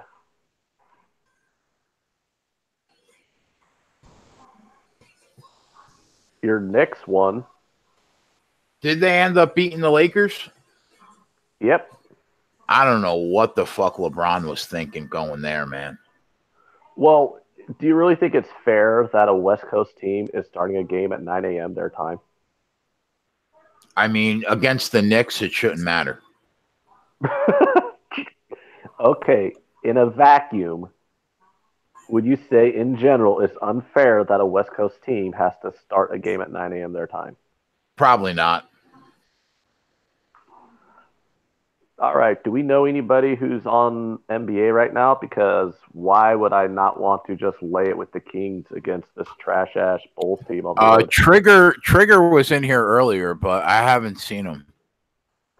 Oh, yeah. Trigger's really good with those live ones. Trigger hits those live bets. So, Furyk, he didn't drop a stroke, but I think he maintained par. That sucks. I kind of wanted him to bogey that hole when he got into the water.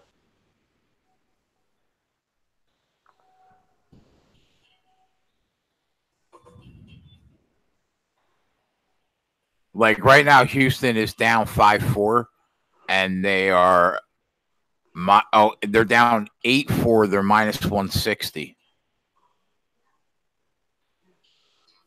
I'm still got him at minus 200.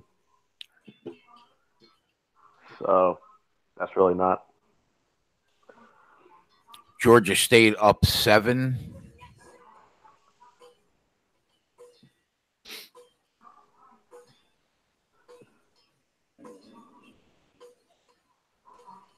Well, I'm not much of a pregame better on NBA, so let me check and see if anybody that I follow has any NBA tips that I could just tail along with. And by that, I mean people that I trust enough that I'll just blindly tail whatever they say. Because Lord knows there are plenty of people on my Twitter timelines who have plenty of opinions on the NBA, and I kind of ignore most of it.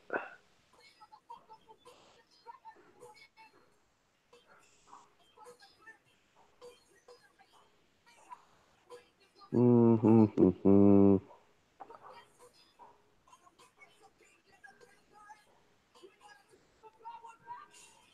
I'm not seeing anything. Nope. What can bail me out though on soccer today is, yeah, Furyk took the lead. Are you kidding me? Are you Did he fucking kidding me? really? This old bastard's 4 back today. He's 4 under today, and he's taking the lead.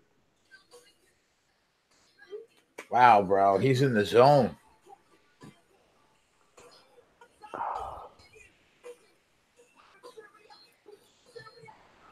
Oh, that wasn't a par save. That was a birdie save. That was a par 5 when he went into the bunker on the second shot.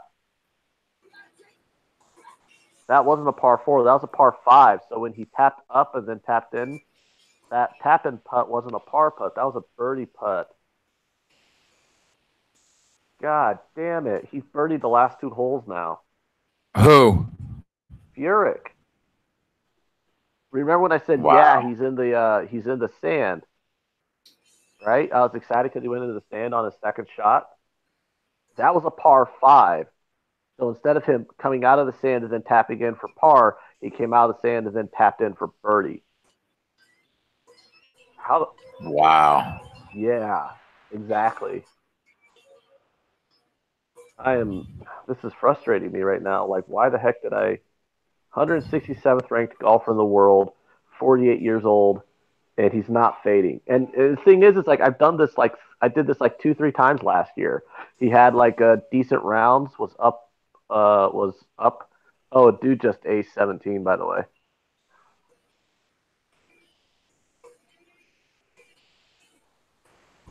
God dang it! Why didn't I bet that prop? I have that prop every year during the players. I have that prop of somebody getting an ace on 17, and I never bet it, but I could have bet that prop at plus 100. Son of a bitch, that would have been a winner. Did you see that? Georgia State now only up 5. That's not good. Do you just see that though? That fat guy just aced on 17. No, I put the game on. Oh, yeah, some fat guy hit a ace on 17.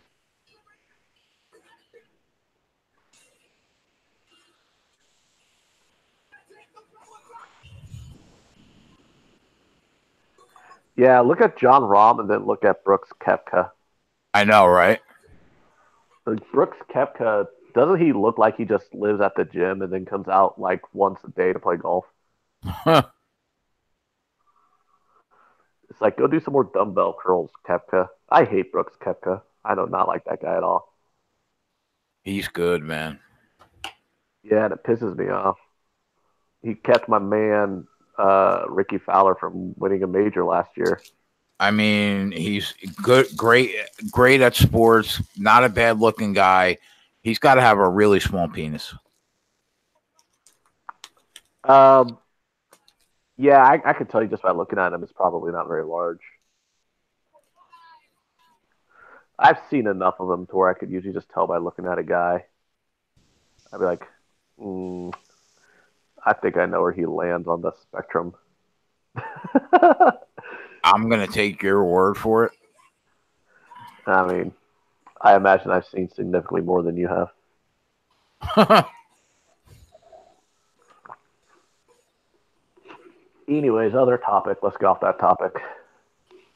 This is not that kind of a show. Somebody just said Belgrano is my last pregame soccer play of the day. Who? Whoever Osmanamon is. Belgrano and Esmonamon? No, Defensor Belgrano. What country? I have no idea. Ask them what country. Well, I'm sure he just heard you. Oh, yeah. Yeah, but I can't read it because I'm on my phone. So I can't. I'll let you know. Chris is on under 231 in the Sacramento Kings game. Chris Hogan. Oh, Sacramento Kings. Oh, yeah. Yeah, because the Bulls probably won't score. Would it be easier to take the Bulls team total under than the Kings? Than the full game under? I don't know. Because the Bulls team total is 111. Argentina B. Argentina. I can bet Argentina. You know, I've never bet the South America leagues.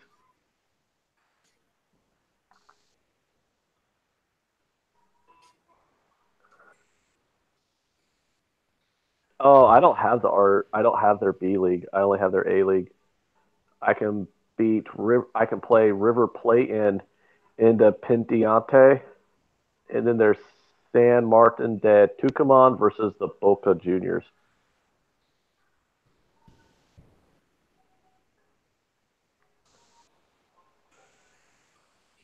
It's crazy too, because like all these South American leagues, anytime I look at the lines on them, they're all like the totals are always 1.5, 2, or 2.5, or 2.5. There's never like a total of like 3 in these leagues.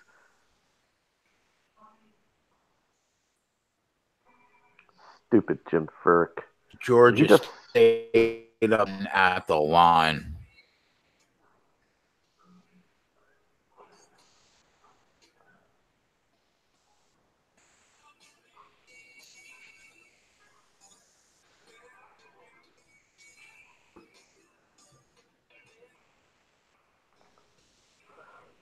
Houston's down 12-9 and minus 155. I wonder if I should take them now.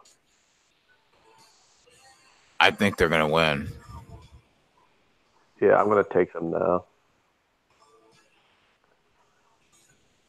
Yeah, I just took them on the money line at minus 155, so I got a better price than you. Just letting you know that. So the two guys I need to win this tournament both missed birdie putts by a millimeter. And the one guy you need to shit the bed is having the night of his life right now. Pretty much.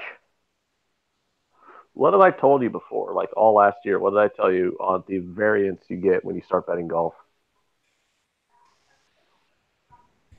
Like the amount of variance in golf betting is ridiculous.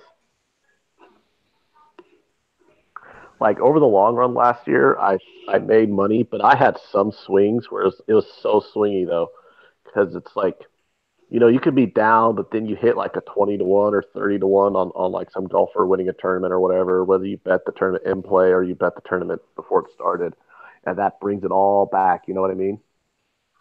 Yeah. And then but it's just there's just so much damn variance. It's one of the reasons why I look for like small favorites or decent plus prices when I do matchup plays, because it's you know, like Jim Furyk is right now having the round of his life, but you know, if you took him against Dustin Johnson in a matchup, you know, Dustin Johnson's probably laying 250. And then, oh, look at that. Jim Furyk shoots 5 under and Johnson shoots 4 under. And, oh, well, he just wasted 250 on Johnson. Well, at least Furyk missed that birdie putt. Here's Matsuyama, 208 yards to the hole. This is the guy you need to drop a stroke back if you want to hit that 6-1. Yeah. Oh, that guy bet a MLS game, too. He's stepping out on Philly Union.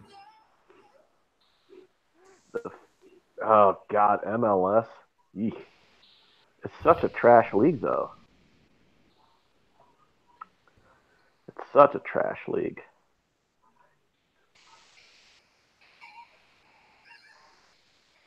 Taking Philadelphia Union to win, or is he taking them on the Asian handicap? I don't know. You can get them plus money, or you can get them plus 1.25 goals on the Asian handicap.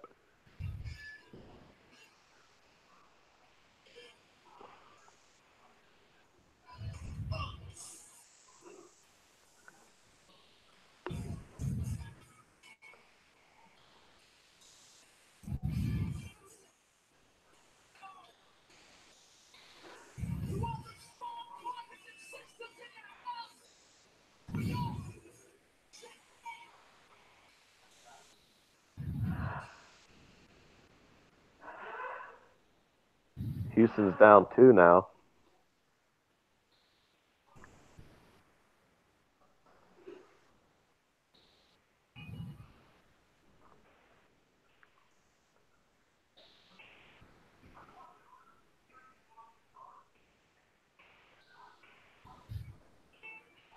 Wow, the Bucks are laying 6 against the Sixers.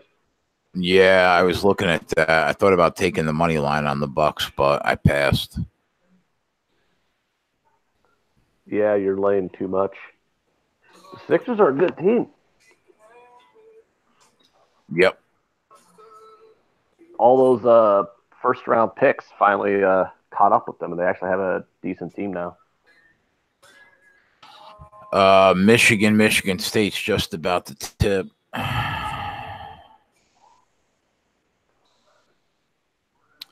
He took him +1 on the Asian. You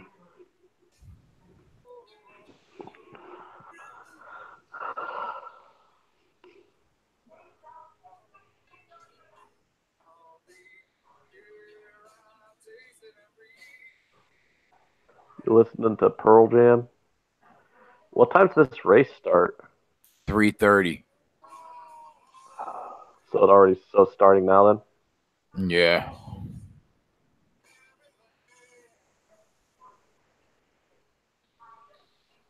It's a good game, this Georgia State game. Back and forth, 6-point game. I don't need it to go back and forth. What about the Philadelphia Union team total over 1 at plus money?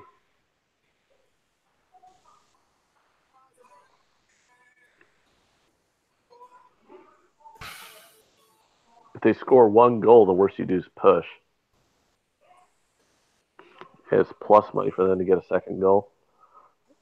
Let me look at what the Union did in the pre. They've only played 2 games though. The MLS season just started.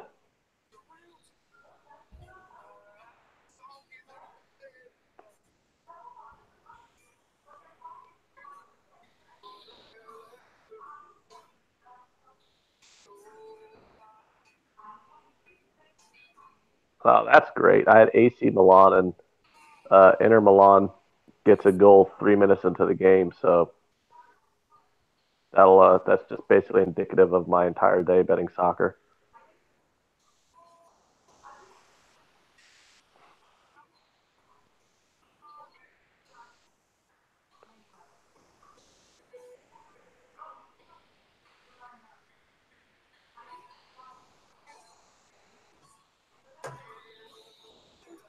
I don't. MLS is so bad when you watch it compared to these other leagues. Oh yeah, have you tried watching MLS games? Yeah, it's like watching a bad college team. Yeah. And then Philadelphia lost their other 2 matches by 2 goals each. I mean, I wish them luck, but I'm not throwing my money on Philadelphia, especially like I don't really like throwing my money on MLS. Period. But yeah, it's awful. Well, you have like Wayne Rooney, right, on DC United, and he's practically like their MVP, and he's basically too old and washed up to play in Premier League anymore. That's why he's with the LA team, or that's why he's in the MLS.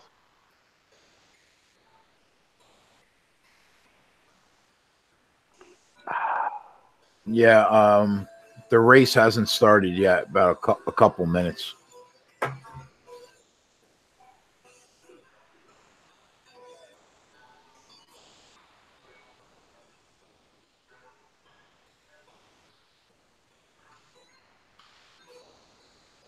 Okay, so all right, so he bounced it right off the.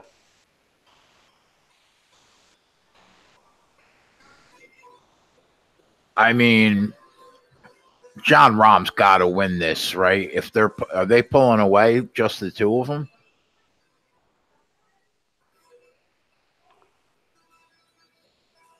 I don't know.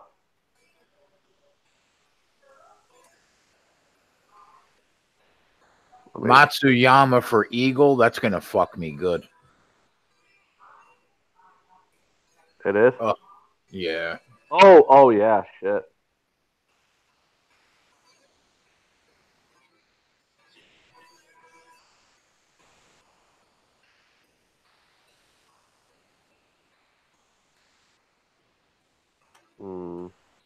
I was so close to hitting that too, man.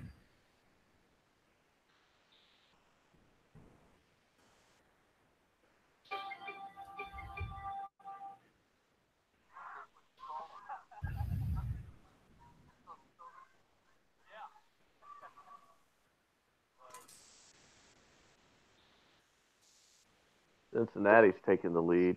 They're up 6 now.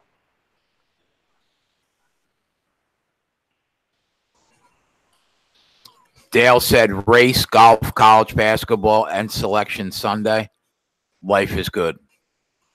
I mean, it doesn't suck. So, yeah, I gotta turn on this UT. I gotta turn on this Georgia State game now, because they're making this too close for my comfort. You know what I mean? Like Georgia State needs to. There we go. That's what we need, baby. They just got a 3. to take a 9-point lead. That's what I need. Come on, baby.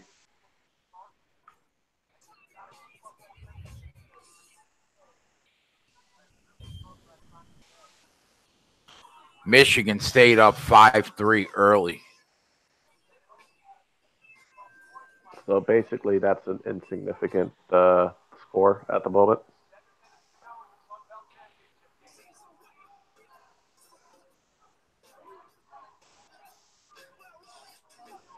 Yeah, I bet the NIT tournament. Yeah, there's good. The thing with the NIT is you got to you play like little half units in the first round until you figure out who actually cares about being in it, and then you just start hammering the rounds after that. You know what I mean? Yeah. Yeah. Okay.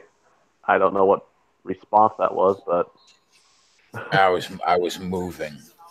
all right. I was about to say like that sounded like you were farting or something. I'm like, what the hell was that?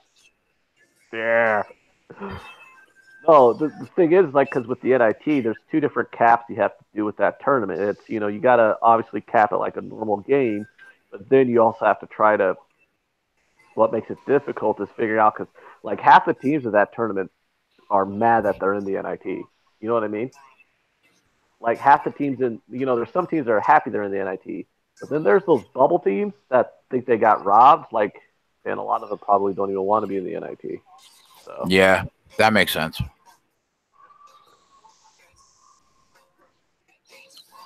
Adam said Hicks is already hurt. Good Lord, baseball players. Which Hicks? I don't know. He just said Hicks.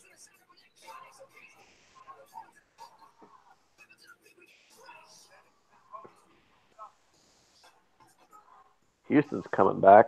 They need to, but all right. I gotta intently watch the last 6 minutes of this Georgia State game because I've been actually having a pretty rough day sports investing today. So I think the only thing I've hit was at Auburn. Yeah, one, two, yeah, 3 golf bets have gone down. So, or 3 soccer bets, have gone down. What do I have pending?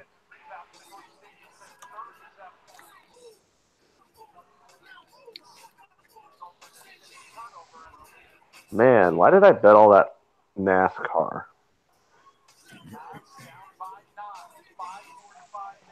I tell you what, if Kevin Harvick wins, that'll make me happy. Yeah, I think he's got a great shot.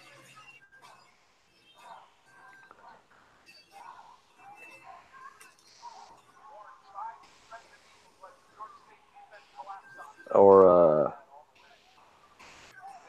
Kyle Larson to finish ahead of Joey Logano. So if, like, say worst case scenario, right? Logano wrecks in like the 30th lap, and then Larson wrecks 20 laps later.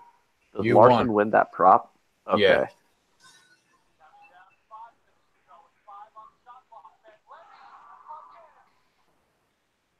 That's another 3 from Georgia State. They're up double digits, baby. Come on, Georgia State. What did I tell you yesterday when you were going over the lines?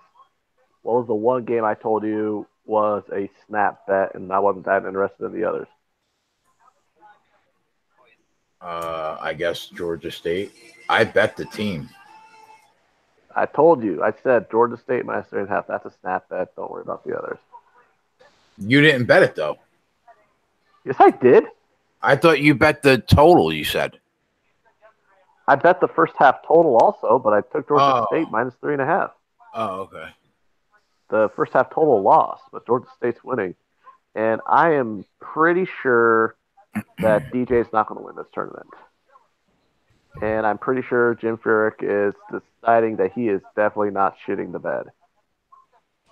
So I need Tommy Fleetwood to make a comeback here. Well, he's only down 1 stroke. Yeah. Yeah, can Jim Furyk act his age already?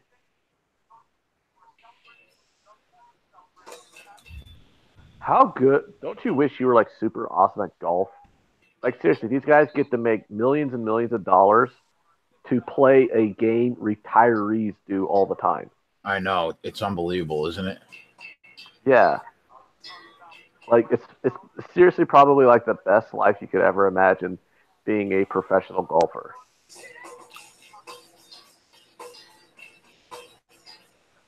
The best thing too is like if you're like say you're like number 40 in the world, so you can still stay on the PGA Tour and make $1 million a year, but you get to avoid all that unnecessary fame. Because I'll be honest, like I would love to be rich, but I have no interest in being famous.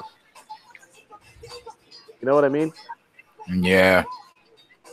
Like the idea of not being able to go to a movie or a restaurant or anything like that's kind of annoying to me because I'm not particularly a big fan of people to begin with. So if I had a bunch of people bothering me everywhere I went,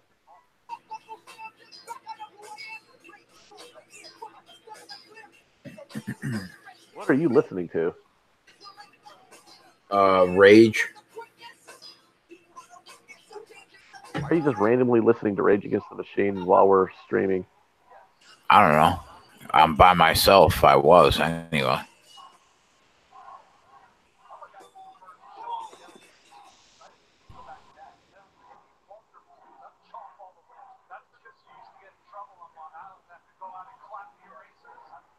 Come on, Georgia State.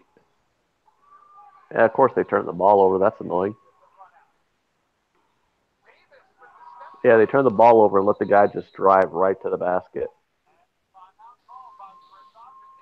That's even more annoying.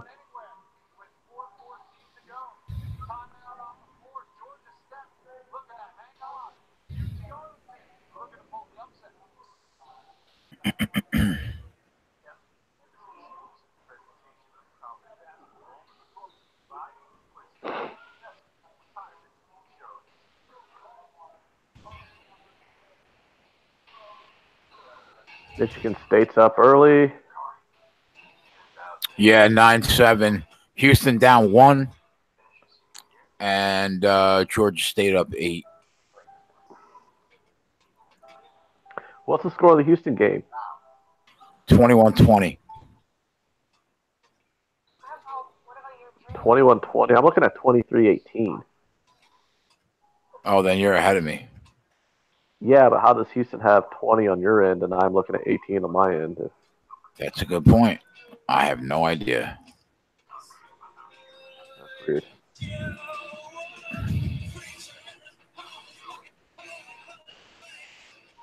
I'll listen to Tool, huh? Hey, you hear they're finally coming out with a new album? Yeah. Learn to swim, see you down in Arizona. Fuck you, Matsuyama, you fucking cunt. Did he just hit a birdie or something? No, but I mean, 12 under, he's fucking me all up, man. Yeah, he came out of nowhere in the third round. Just blast. Oh, yeah, he's shooting 5 under. Yeah, he's killing it. Your prop's done. Yep. And finished 7 under on the tournament. Show up. Yeah. Well, no, theoretically, Matsuyama can triple bogey the last 2 holes each, and then your guy will win. Georgia State's only up 6 now.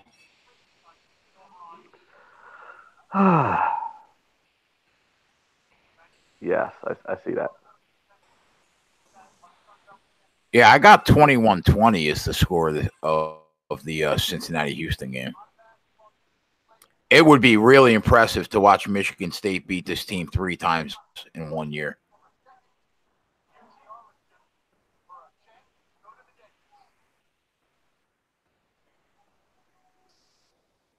Michigan's like a top 10 team. I think they're technically like 11th or 12th, but they should be a top 10 team. Yeah.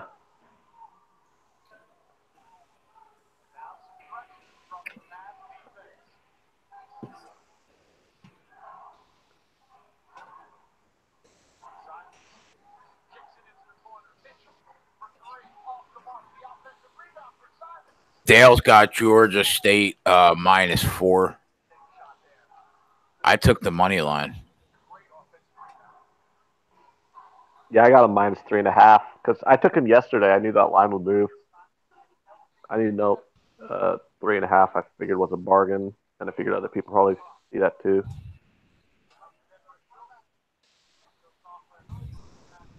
This game's coming down to the wire though. 3 minutes left, up by 6.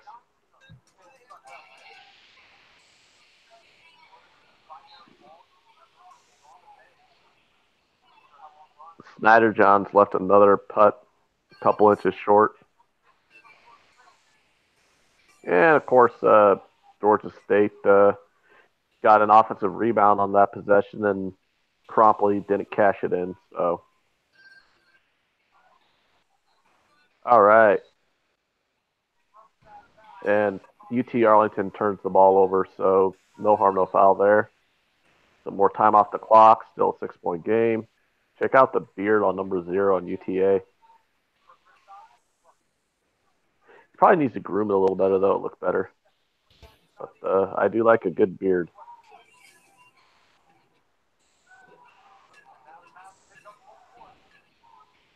That was a stupid pass.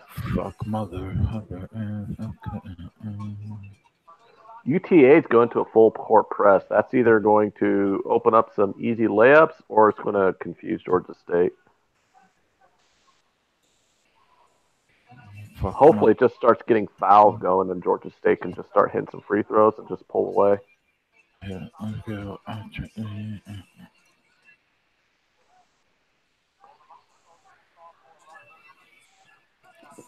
Lane, 11th position since the start. I think Mike with this. playing for title. Yeah, lead. that's right. Miss the front end of a 1-and-1. That's what we want. Fuck. Eric Almirola is in first right now. All right. Kyle Busch is coming like a mofo, though. Go ahead, Kyle. We don't want play-by-play of fucking NASCAR, dude. But UTA just had another turnover, which is great. Georgia State's trying not to win the game on offense, but they're making up for it by playing good defense. You know, they missing front end of 101s. They're getting offensive rebounds and still not making it. So, but UTA's in a full court press now. So that's definitely we'll see how this works out. We got 2 minutes left in this game. Ooh, wide open lane. How's that an offensive? Fuck you, ref. You fucking cunt. Dale said he'll be back for the selection show. Good luck, boys. All right, Dale. This is ridiculous. I'm getting mad.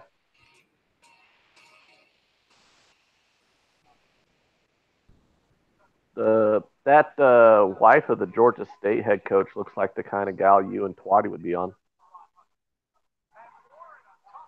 We're in a 4-point game now, boys.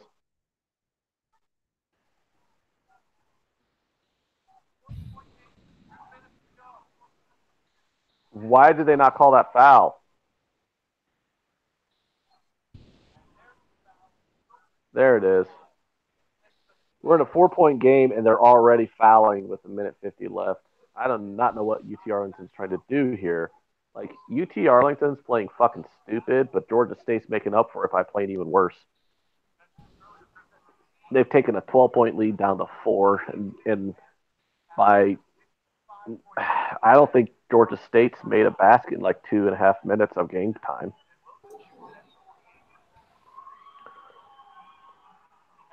There we go. Make the front end of those 101s, you fucker. That's what I need. Get the second one. Come on. Be greedy. Get both of them. Yes. Both of them swish. All right. Give the ball back to him. If they're going to foul, give the ball back to the dude who makes the free throws, not that other joker who misses 1-on-1s. All right, miss.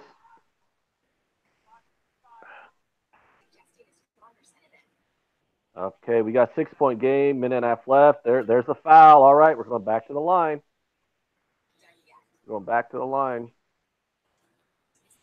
Okay, so the end of this game is going to take about 25 minutes. I'm going to let you know that right now, Jason. I completely agree. Yeah, UT Arlington is in. They started foul mode with 2 minutes left, down 4. So this is. There it is. Get that. All right. Georgia State's hitting free throws now, though, so that's good. That is so good. They played like ass the last 2 minutes of this game, so them hitting some free throws here is finally what I need. Bang! They've hit their last 4 free throws. They're up 8.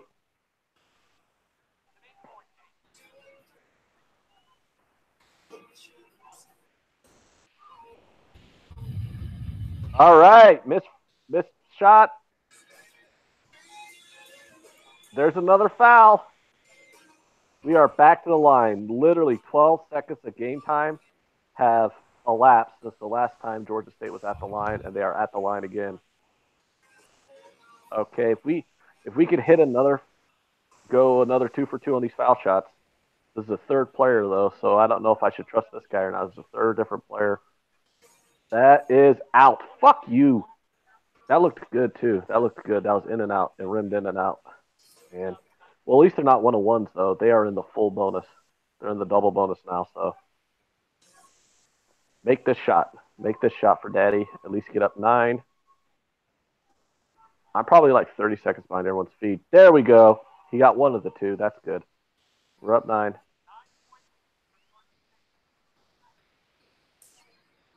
Are you watching the Georgia State game? No. Okay. I got the NASCAR race on and the players. All right, Jason. What just happened was Georgia State made 1 of 2 foul shots. UT Arlington went down the court, missed a free throw. Georgia State gets the rebound. UT Arlington fouls. So now, within the span of 20 seconds of game time, Georgia State is on the foul line for the 4th time. Seriously. Well, that's good. 20 seconds have gone off the clock, and this is their 4th trip to the foul line. Yeah, UT Arlington is not, and they missed. That sucks too. I need like a 13. Turn it to the game though. I guarantee you'll want to ram this dude's wife. They keep showing the coach's wife nonstop. He missed both foul shots. What a piece of shit. He looked like the kind of guy though who misses foul shots though.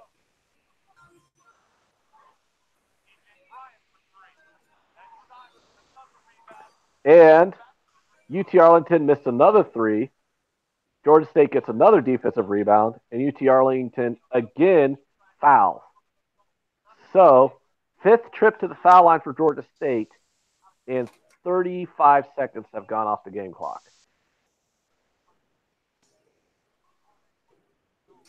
What was it, like 5 minutes ago? I said the last minute and a half of this game is going to take 30 minutes.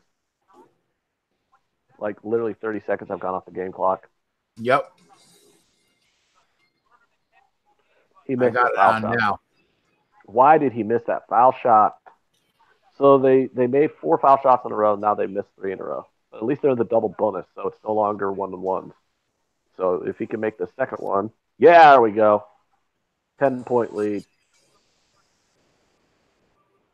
They just need to keep throwing up terrible 3-point shots. And there it is. And there's the foul.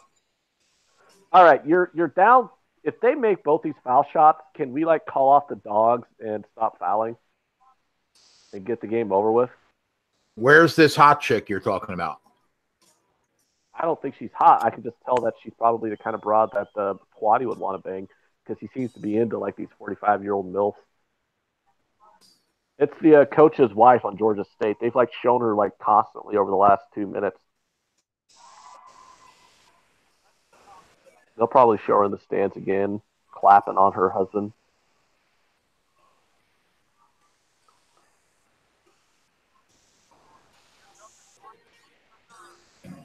Houston is not going to win this game, dude.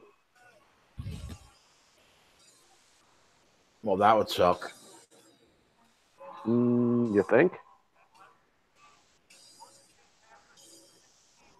All right, Georgia State's already celebrating the win. I guarantee you this.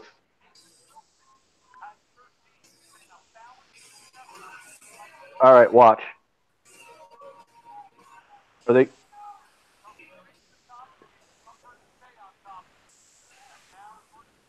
Okay, now they're just playing regular defense. They're not trying to foul. So I think they finally call off the dogs there.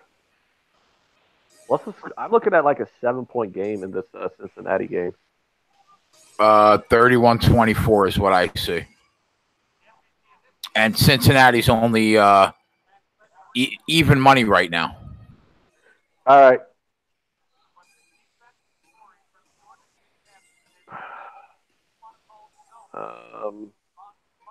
Jesus Christ. Now what's going on? Why don't they just let them dribble it out? Like, seriously. You shut off the stop clock. Why are you still trying to play tough defense when you're down 10 with 25 seconds left? Let them dribble it out. Just, what the fuck, man? Look, this kid doesn't even care about the free throws. He's just like, seriously, guys, here, I'll just throw them up. Come on, let's get this game over with. You lost. Like, now I'm just mad because I've covered the game, but they just won't let the game be over with already. I want the money in my account. What are you doing? 10 seconds of the game and you're down 13? Or you're down 11 and just jump ball. Let Georgia State dribble it out. I'm only watching to see the chick. No, I just fucking like I've already covered the game. They're not going to not cover this game. Yeah, I won already. I got the money. And I don't have the bet. Yeah, I don't have a play on the total. I'm just like getting frustrated that they won't just let these guys dribble the fucking game out. I do want to see this girl though.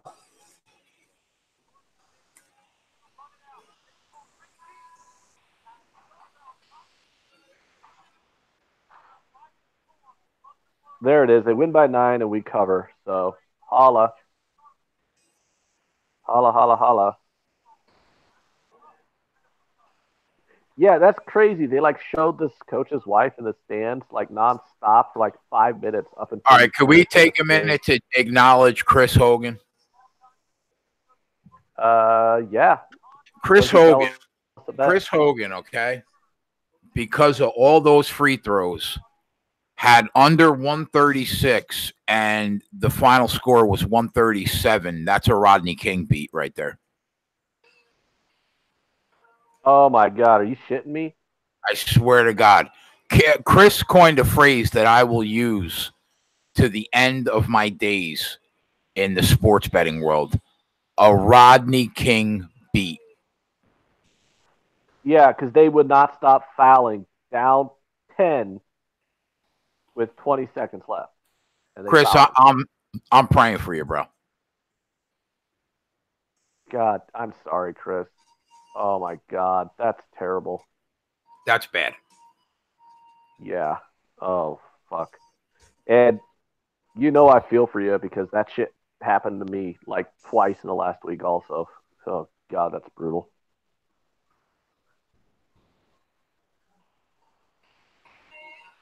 Wow. I mean, that's bad.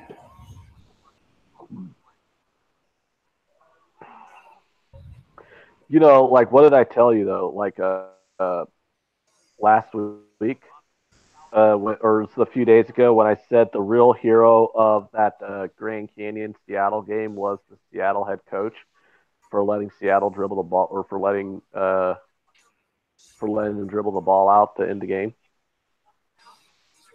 They were down 9 with 30 seconds left, and they just let them dribble out the ball. So I'm gonna watch this Houston game now. Look at that, Houston coming back. 1-point game. They're down 3. They're down 3, man. They'll take over in the second half. Yeah. Look at number 5, Davis Jr. on Houston.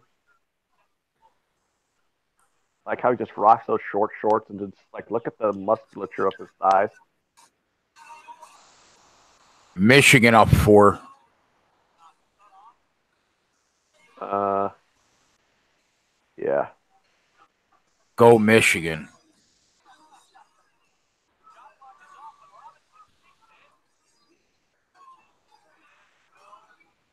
Is that the end of the half, 33-30? I see 16 seconds left, and a head coach is having a Kyle Busch has the best car by a mile amp. Right now, he's got a 2.5 second lead on the field. That's the one guy you didn't take that I said out of the three. Yeah, that's because you had him at like 3.5 to 1, and I was only getting like 2.4 to 1. Yeah, 4.5 to 1 actually. Yeah, I had him at like 2.5 to 1. I don't know why. I guess EJ going to make a move here. He's 3 strokes back, and he's got like 6 holes left to play. He can still make a move. Is Furyk going to fucking... That Furyk bet's stupid. I'm going to lose that one. You got Eric Almirola, though, top 10. He's third. I don't have Eric Almirola top 10. I didn't have those bets. Oh, yeah. Who do you have? I don't even remember. Don't make me look. I'll figure it out when I look at my account later on tonight and see if I want to bet or not. Don't you dare make me actually look up NASCAR. That's fair. I bet Harvick. I know that. And I bet somebody in some matchup. I know that. Other than that, I think that's what I bet. Is the guy on Michigan State being stretchered off the floor? What happened over there?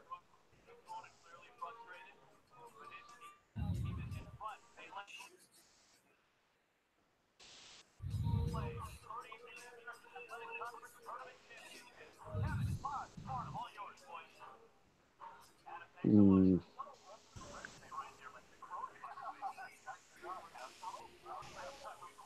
going to send you a message right now.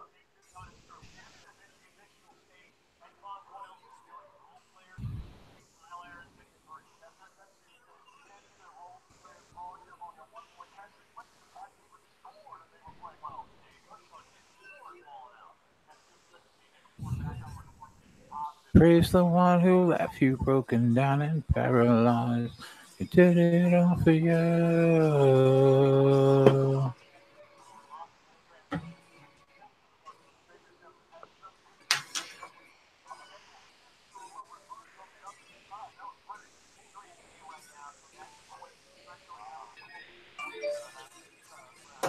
Yeah, I just sent you a message. You know what I'm talking about.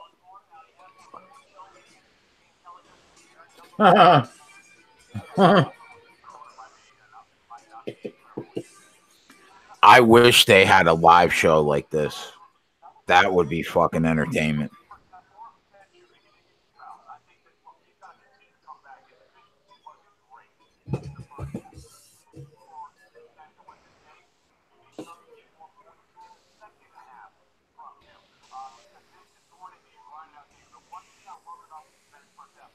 See you later, Chris. Some kind of lie, even though he's the one who... Uh-oh, you're singing controversial songs right now. Yeah, I know, right? I love this song, too. It is a good song. It is a good song. Such a good song. It's one of the great underrated rock songs of the 2000s. Yeah, I know. The funny thing about that song is that's Judith, right? Yeah. Yeah, the funny thing about that song is I would listen to that song, and it took my mom a year of listening to that song in the car with me before she figured out it was not a pro-Christianity song. She just heard the lines about, "Oh my God, who was that who just made that shot?" Eddie Pepperell just birdied 17 on like the most amazing freaking putt I've ever seen. Eddie Pepperell is now tied for the lead. What's your thoughts on that? Where did he come from? Was he even I on the leaderboard? I want to hear your thoughts on Eddie Pepperell leading Sunday at the Players. I didn't even know he was on the leaderboard. Where did he come from? Like somewhere, because that's the first time I saw his name all day. I know. And he's on 17, so he started literally like 8 holes before the rest of the guys. So he was probably I'm going to look it up now because if he's already on 17 and all the other leaders are on like 10, he started way before they did, and he was probably nowhere near the leaderboard then when the day started. Where the fuck did he come from? I'm looking him up. Oh wow, he's shooting 6 under. That's why. Yeah, he started the day 8 back. He started the day 8 back, and he's got 5 birdies on the back 9. He's birdied 5 of the last 7 holes to take a share of the lead. Eddie Pepperell. So, no, back to that funny thing about the song Judas. I listened to a lot of Tool and Perfect Circle in high school, and I'd make my mom listen to my music in the car. Like, she probably literally listened to that song for a year before she figured out that it was not a pro-Christianity song. Huh. Because, if you just listen to it casually and you hear the term Jesus Christ and you go, he did it all for you or whatever, if you just hear that casually and don't pay attention to the lyrics, you probably just think like, oh, they're probably pro-Christian. And then but it took like a year before she like stopped for a second. She's like, hey, wait a minute. When she started actually processing the lyrics of the song and found out that it was like completely anti-Christian. And then I wasn't allowed to listen to Perfect Circle in the car anymore. Oh, is she uber religious? My family is, yeah. Like the majority of my family is.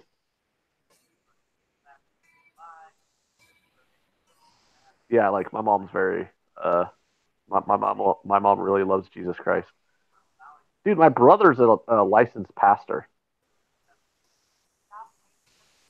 I told you this before. I just took Kyle Busch for another 100 live at 3.5 to 1. Who did I did not bet Kyle Busch. I bet Harvick and some other guy. Keselowski. No, did I? Yeah.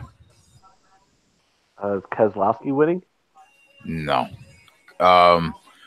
Once they cycle through the pit stops, Kyle Busch will have a 3-second lead on the field. Is that a big lead? Yes. But there are 3 stages to the race. So they'll start all bunched together again in 27 laps. Right now, Keselowski and Harvick are running 14-15. Auburn just destroyed Tennessee, too. Yeah, they did. So Joe Lunardi has 3 1 seeds for the ACC. I don't know about that. What? They just showed Joe Lunardi has the 3 teams for the ACC being 1 seeds with Gonzaga. I don't disagree. I do. I mean, if Kentucky would have won the SEC, they probably would have got a 1 seed and kicked one of those 3 teams from the ACC out. Gonzaga for the last 2.5 months of the season. Oh, Furyk just missed an easy par putt. Yeah, take that, old man. Fuck you. Gonzaga beat every team they played for 2.5 months by double digits. Yeah, and Nebraska would have beat every team Gonzaga played for 2.5 months by double digits. I disagree. They would have lost to BYU. They would have lost to St. Mary's. Wrong and probably correct.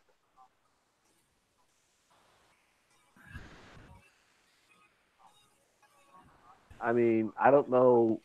Like, there's no defending Gonzaga's conference. Yeah, but so the good teams that they did beat, they beat Duke. And then they lost to UNC and they lost to Tennessee. Right, but everybody's lost. Yeah, but my point is they've only played like 3 good teams all year. With that record and the fact that if you're going to give Duke a 1 seed and they beat Duke, you got to give them a 1 seed. They are talented enough to be a 1 seed. Yeah, and they lost their conference tournament. Yeah, against it the likes of happens.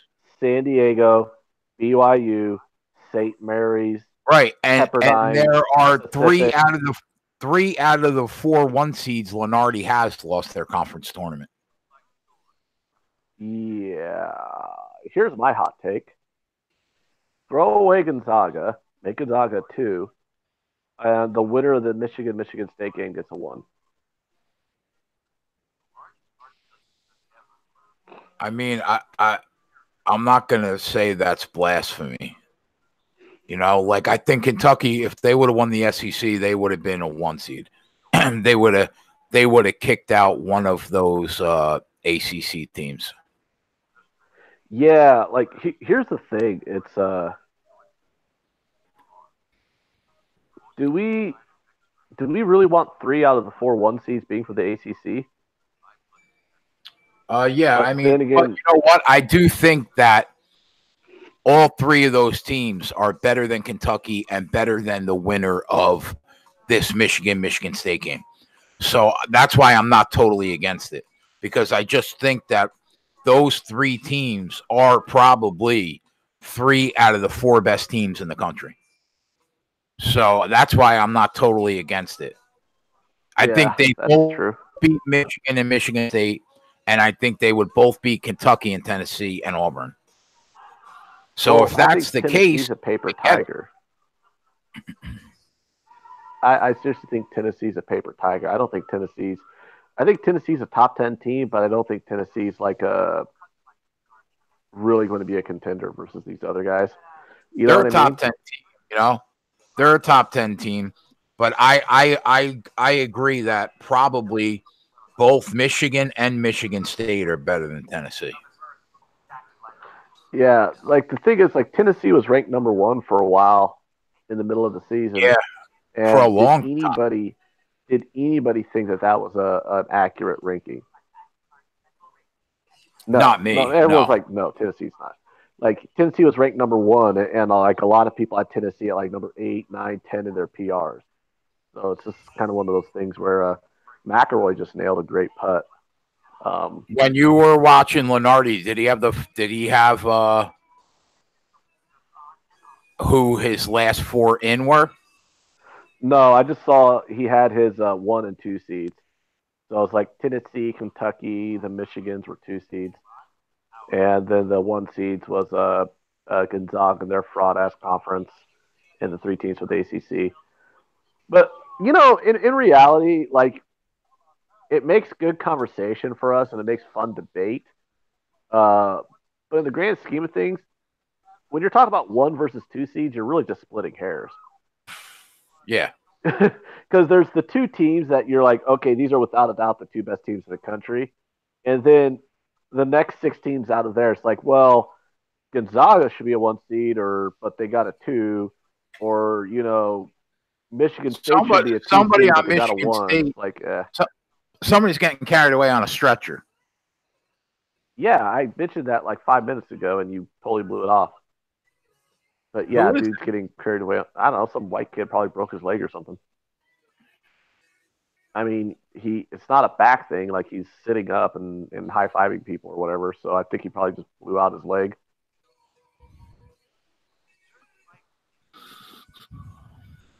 But they back-to-back groupings on this 17-hole, guys have made like ridiculously long putts for birdie. Jonathan Vegas, I think, just hit like a 50-footer.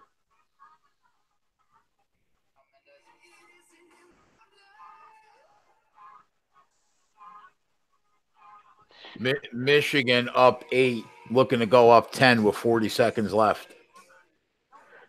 Dude, this is disgusting. Pepperell was like probably 50-1 yesterday, and now he's got to. Oh, he goes right into the rough too. Okay, yep, that's why. That's why you're probably 50-1 coming into the day, because you're on the 18th hole and you're not going to close this out. Can Furyk find the water here? I want Furyk to find some water and drop down to 10 under. Michigan's going to fit into your second half system, I bet. Oh yeah, you think? Yeah, they'll be getting points up 8 in the second half. Oh wow, they will be. I'll be getting a lot of points from Michigan. Probably 4.5. Mm-hmm.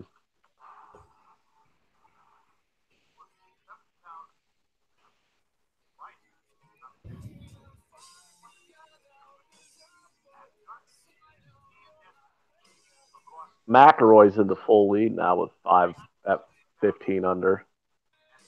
Furyk dropped a stroke. He's 13 under. I need Furyk. How many strokes I need Furyk to drop to get? Okay, if Furyk could get to 11 under, 11 to 10 under, if he could like find the water here, he could. I could theoretically still win on my fade with Furyk, but I'm splitting hairs here. I don't have much time left for Furyk to find some bogeys. Does McElroy have the lead outright? Because he's minus 155. Yeah, he has the lead outright. He's 15 under par through 12. He just birdied to take the lead outright. John Rahm is plus 440 and McElroy's minus 155. Yeah, so while we were talking, somehow Jonathan Vegas and Pepperell, well, we were all like, where the hell did Pepperell come from? Well, Jonathan Vegas came out of nowhere too. Like he's birdied 3 out of the last 6 holes to somehow, and he's gone 6 under today to somehow also find himself at 14 under through 17. Eddie Pepperell, remember you were saying, oh my God, he was probably 50 to 1? Yeah. He is right now 50 to 1. Eddie Pepperell's 50 to 1? Yep. Yeah, you're going to lose though. Because he found the rough on 18. Jonathan Vegas is 14 to 1. That's probably not a bad bet. I'm not even going to lie. Like, I think you probably got to take Jonathan Vegas. Tommy Fleetwood is 12 to 1. Rahm 4.5 to 1. McElroy minus 140. Yeah. Well, the thing is with like Pepperell's not going to finish better than 14 under. Vegas, I think, can still birdie. If Vegas can get a birdie, he'll finish 15 under, and that's right where McElroy's at. But the reason why I wouldn't bet on Pepperell is like even with that big price, you're still asking all the other guys are at 13 under to not finish better than 14 under, and then you're also asking McElroy to drop strokes. And you're also asking Pepperell to not bogey this hole when he's probably going to bogey the 18. So it's kind of like whatever. Yeah, but Vegas and Pepperell came out fucking nowhere, didn't they? They actually both have the best rounds right now. They're both 6 under. No one else has had a round that good.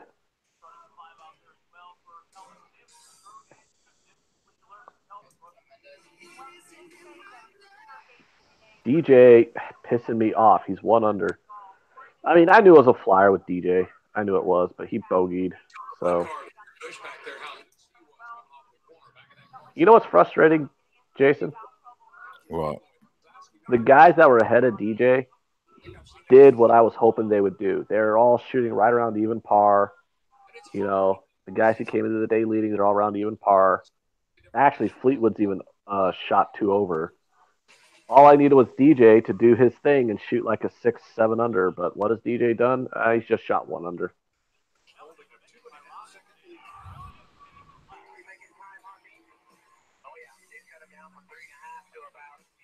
So.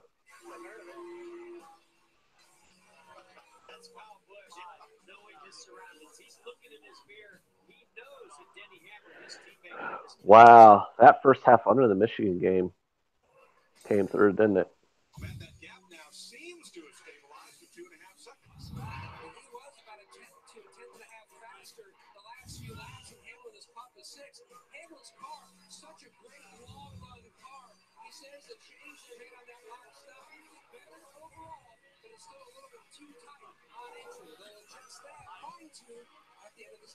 Denny Hamlin is making time on Kyle Busch right now.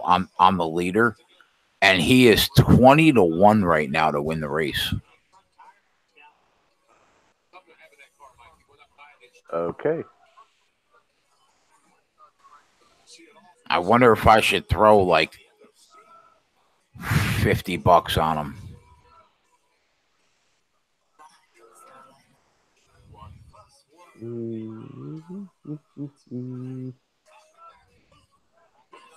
I mean, Kevin Harvick and Keselowski live are still the second and third choice to win the race, even right now. So you're not in terrible shape.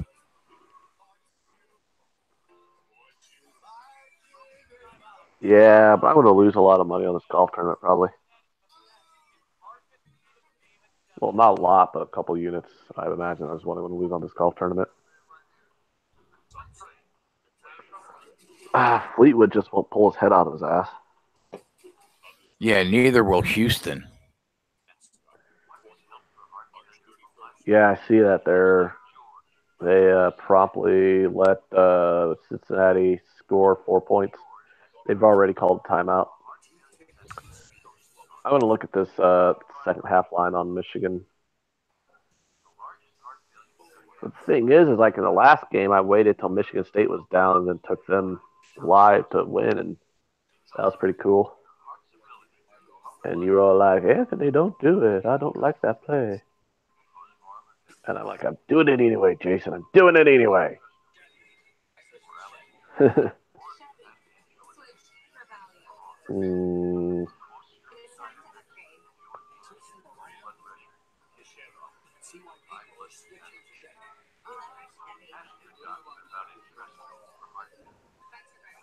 Wow, the Sixers are up against the Bucks. We might get a good line on the Bucks on the second half.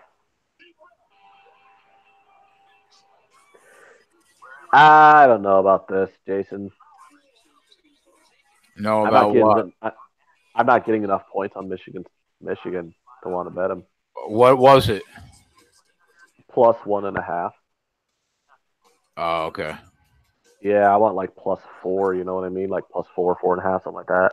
So the books are saying right now Michigan's winning this game, huh?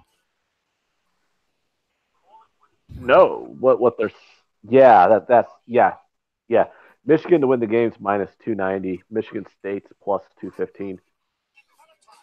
I would have expected that line to be like 4.5. Yeah, same here.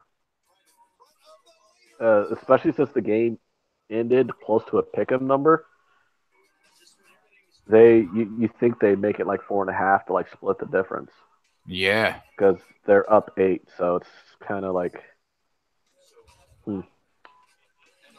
yep, that's not. That's not a line I think is worth betting. If anything, I'm almost tempted to take Michigan State on the money line at +215, but I mean, you know, they were in this same spot at home 2 weeks ago. Remember that? And they came charging back and then beat them by like double digits.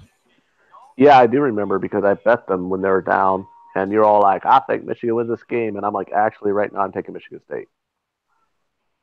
I remember that. I mean, was that necessary?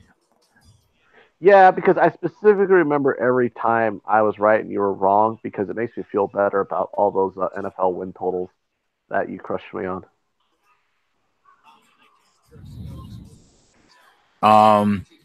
I didn't think this game was going to. I thought this game had a decent shot of going over. Furyk for birdie, and he drills it. Yeah, I lost the unit on Furyk. I'm going to, and unless Fleetwood comes back, I'm probably going to lose all my bets on the golf tournament that I have going right now.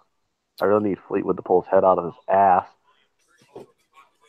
The total in that game was 131 for this Michigan State game. And they have 54 points. Oh, yeah! DJ with the fucking chip-in birdie. Woo! All right, DJ. What a way to get my... Oh, man. Dude, watch the golf tournament. Look what DJ just did. Oh, man. He's still 3 shots back, but with 3 holes left, DJ could go birdie, birdie, birdie, and I could be in the running. I could be in the running on that 20-1. That's all I really want on the 20-1 shots, to be at least in the running.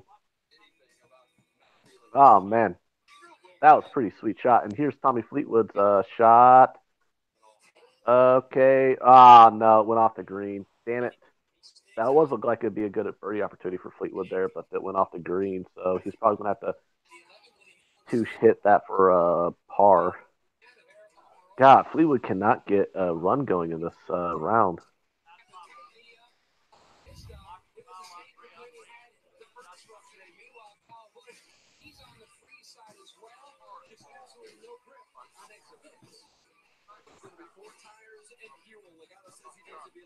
Yeah, John Rahm has his iron shot here on 13. You are so right on him needing to find new pants. Yeah, he needs like looser pants. Yeah, that's happened to me before. That's a decent birdie shot he's gonna have. Rahm? Yeah.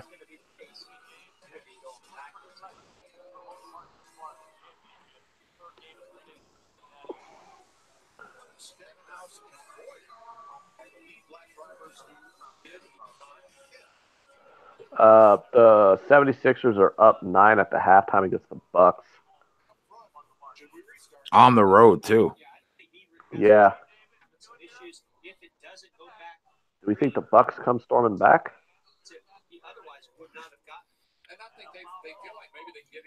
Well, they're plus 2.5.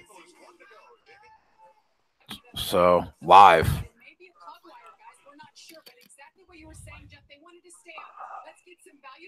I got the -6 on the second half, which is +3 live. I wonder if I should take it. Do we have any of our NBA betting experts in the chat? No, nobody's really talking at all. Okay. I mean, there are 7 people watching right now, but nobody's talking. Mm-hmm.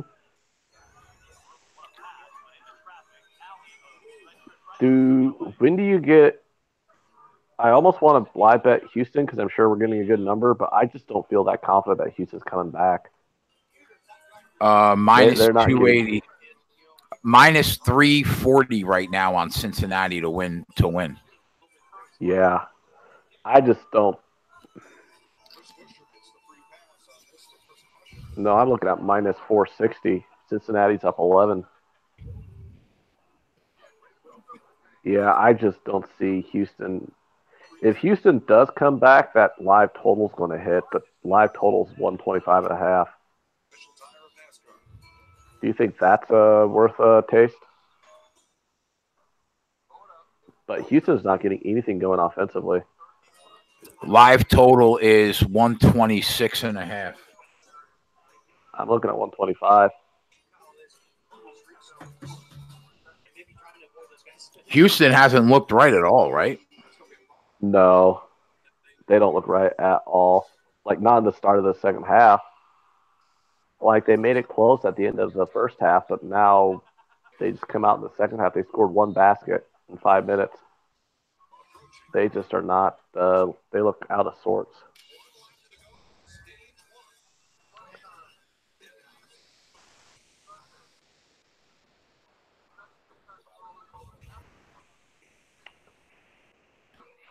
I want to take the Bucks, but at the same time, the 76ers are a good team. It's not like the Bucks are down at home to, like, say, the Pistons or something, or the Nets. Like, Yeah, the 76ers are actually a legitimately good team. I see where you're coming from there. Yeah, it's like I think I'd just rather leave that one alone. Unless I want to take the team totals, because looking at the total, the Bucks team total is 59.5.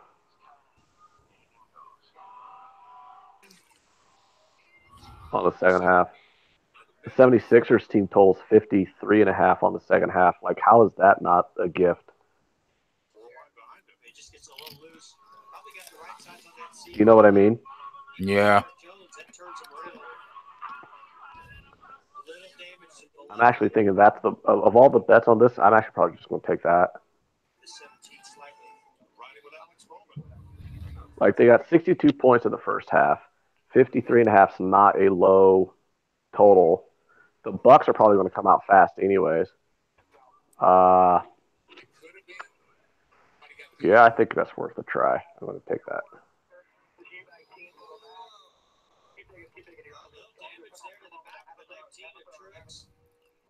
There we go. I took the 76ers team total on the second half.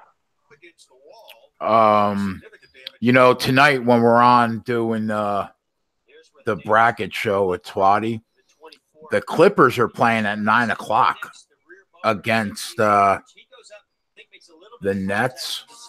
Yeah. The line's probably. Let me check the line. Hey, message Twatty and see what MLB teams he has bets on, because we can run those down too. Because MLB season starts on Wednesday. Well, you're doing the thing tomorrow, though, aren't you? Yeah, I guess we could, but I mean, we'll have the bracket show. We can do the bracket. I was thinking we can just do it all in one, since there's going to be like no games tonight. We could do the brackets and we can do the MLB breakdowns too. Oh yeah. Do like yeah, we'll probably. I mean, I don't need to go down every team. I got like 7 win totals I have, so I just kind of need to run those down. Like, I'm not going to just run down a bunch of other random MLB teams for no reason that I don't have win total bets on. But I have about 7 win totals that I want to run down. It's a 9-point game, and you can get Cincinnati minus 250 right now on the money line. Yeah, but the problem is I already have laid money on Houston earlier, so it's like, I don't know, what am I doing? It's one of those things where it's like, if you have plus money, you can arbitrage it, but once you have minus money on something, it's just let it go. You know what I mean? I'll message you. I'd rather just see if Houston can come back and win it, because they can. If Houston gets the way they're supposed to, they can come back and win this game. They're down 7 with 13 minutes to play. See? Exactly. So, but message me what time you want to come on for the bracket show, because I'm going to go ahead and sign off here. Well, do you know what time they're doing the show on ESPN? Right when that show starts? It's probably going to be like 30 minutes after the end of the Michigan game. All right, then look it up and message me. But I will get something ready to eat, and I'm going. You know what? I'm going to go off, guys, for a while. But we will be back with Twatty from Capper Investments and Ant as soon as the Selection Sunday show starts, and then we'll probably break down the bracket and do a little MLB season preview. And if anybody felt like tailing, I did take the Sixers second half team total at 53.5. I took the over on that. I think they can get 54.5 here. I mean, I think it's going to be a high-scoring game. I think it'll be high-scoring second half. We'll be back later. We'll be back later, back after this.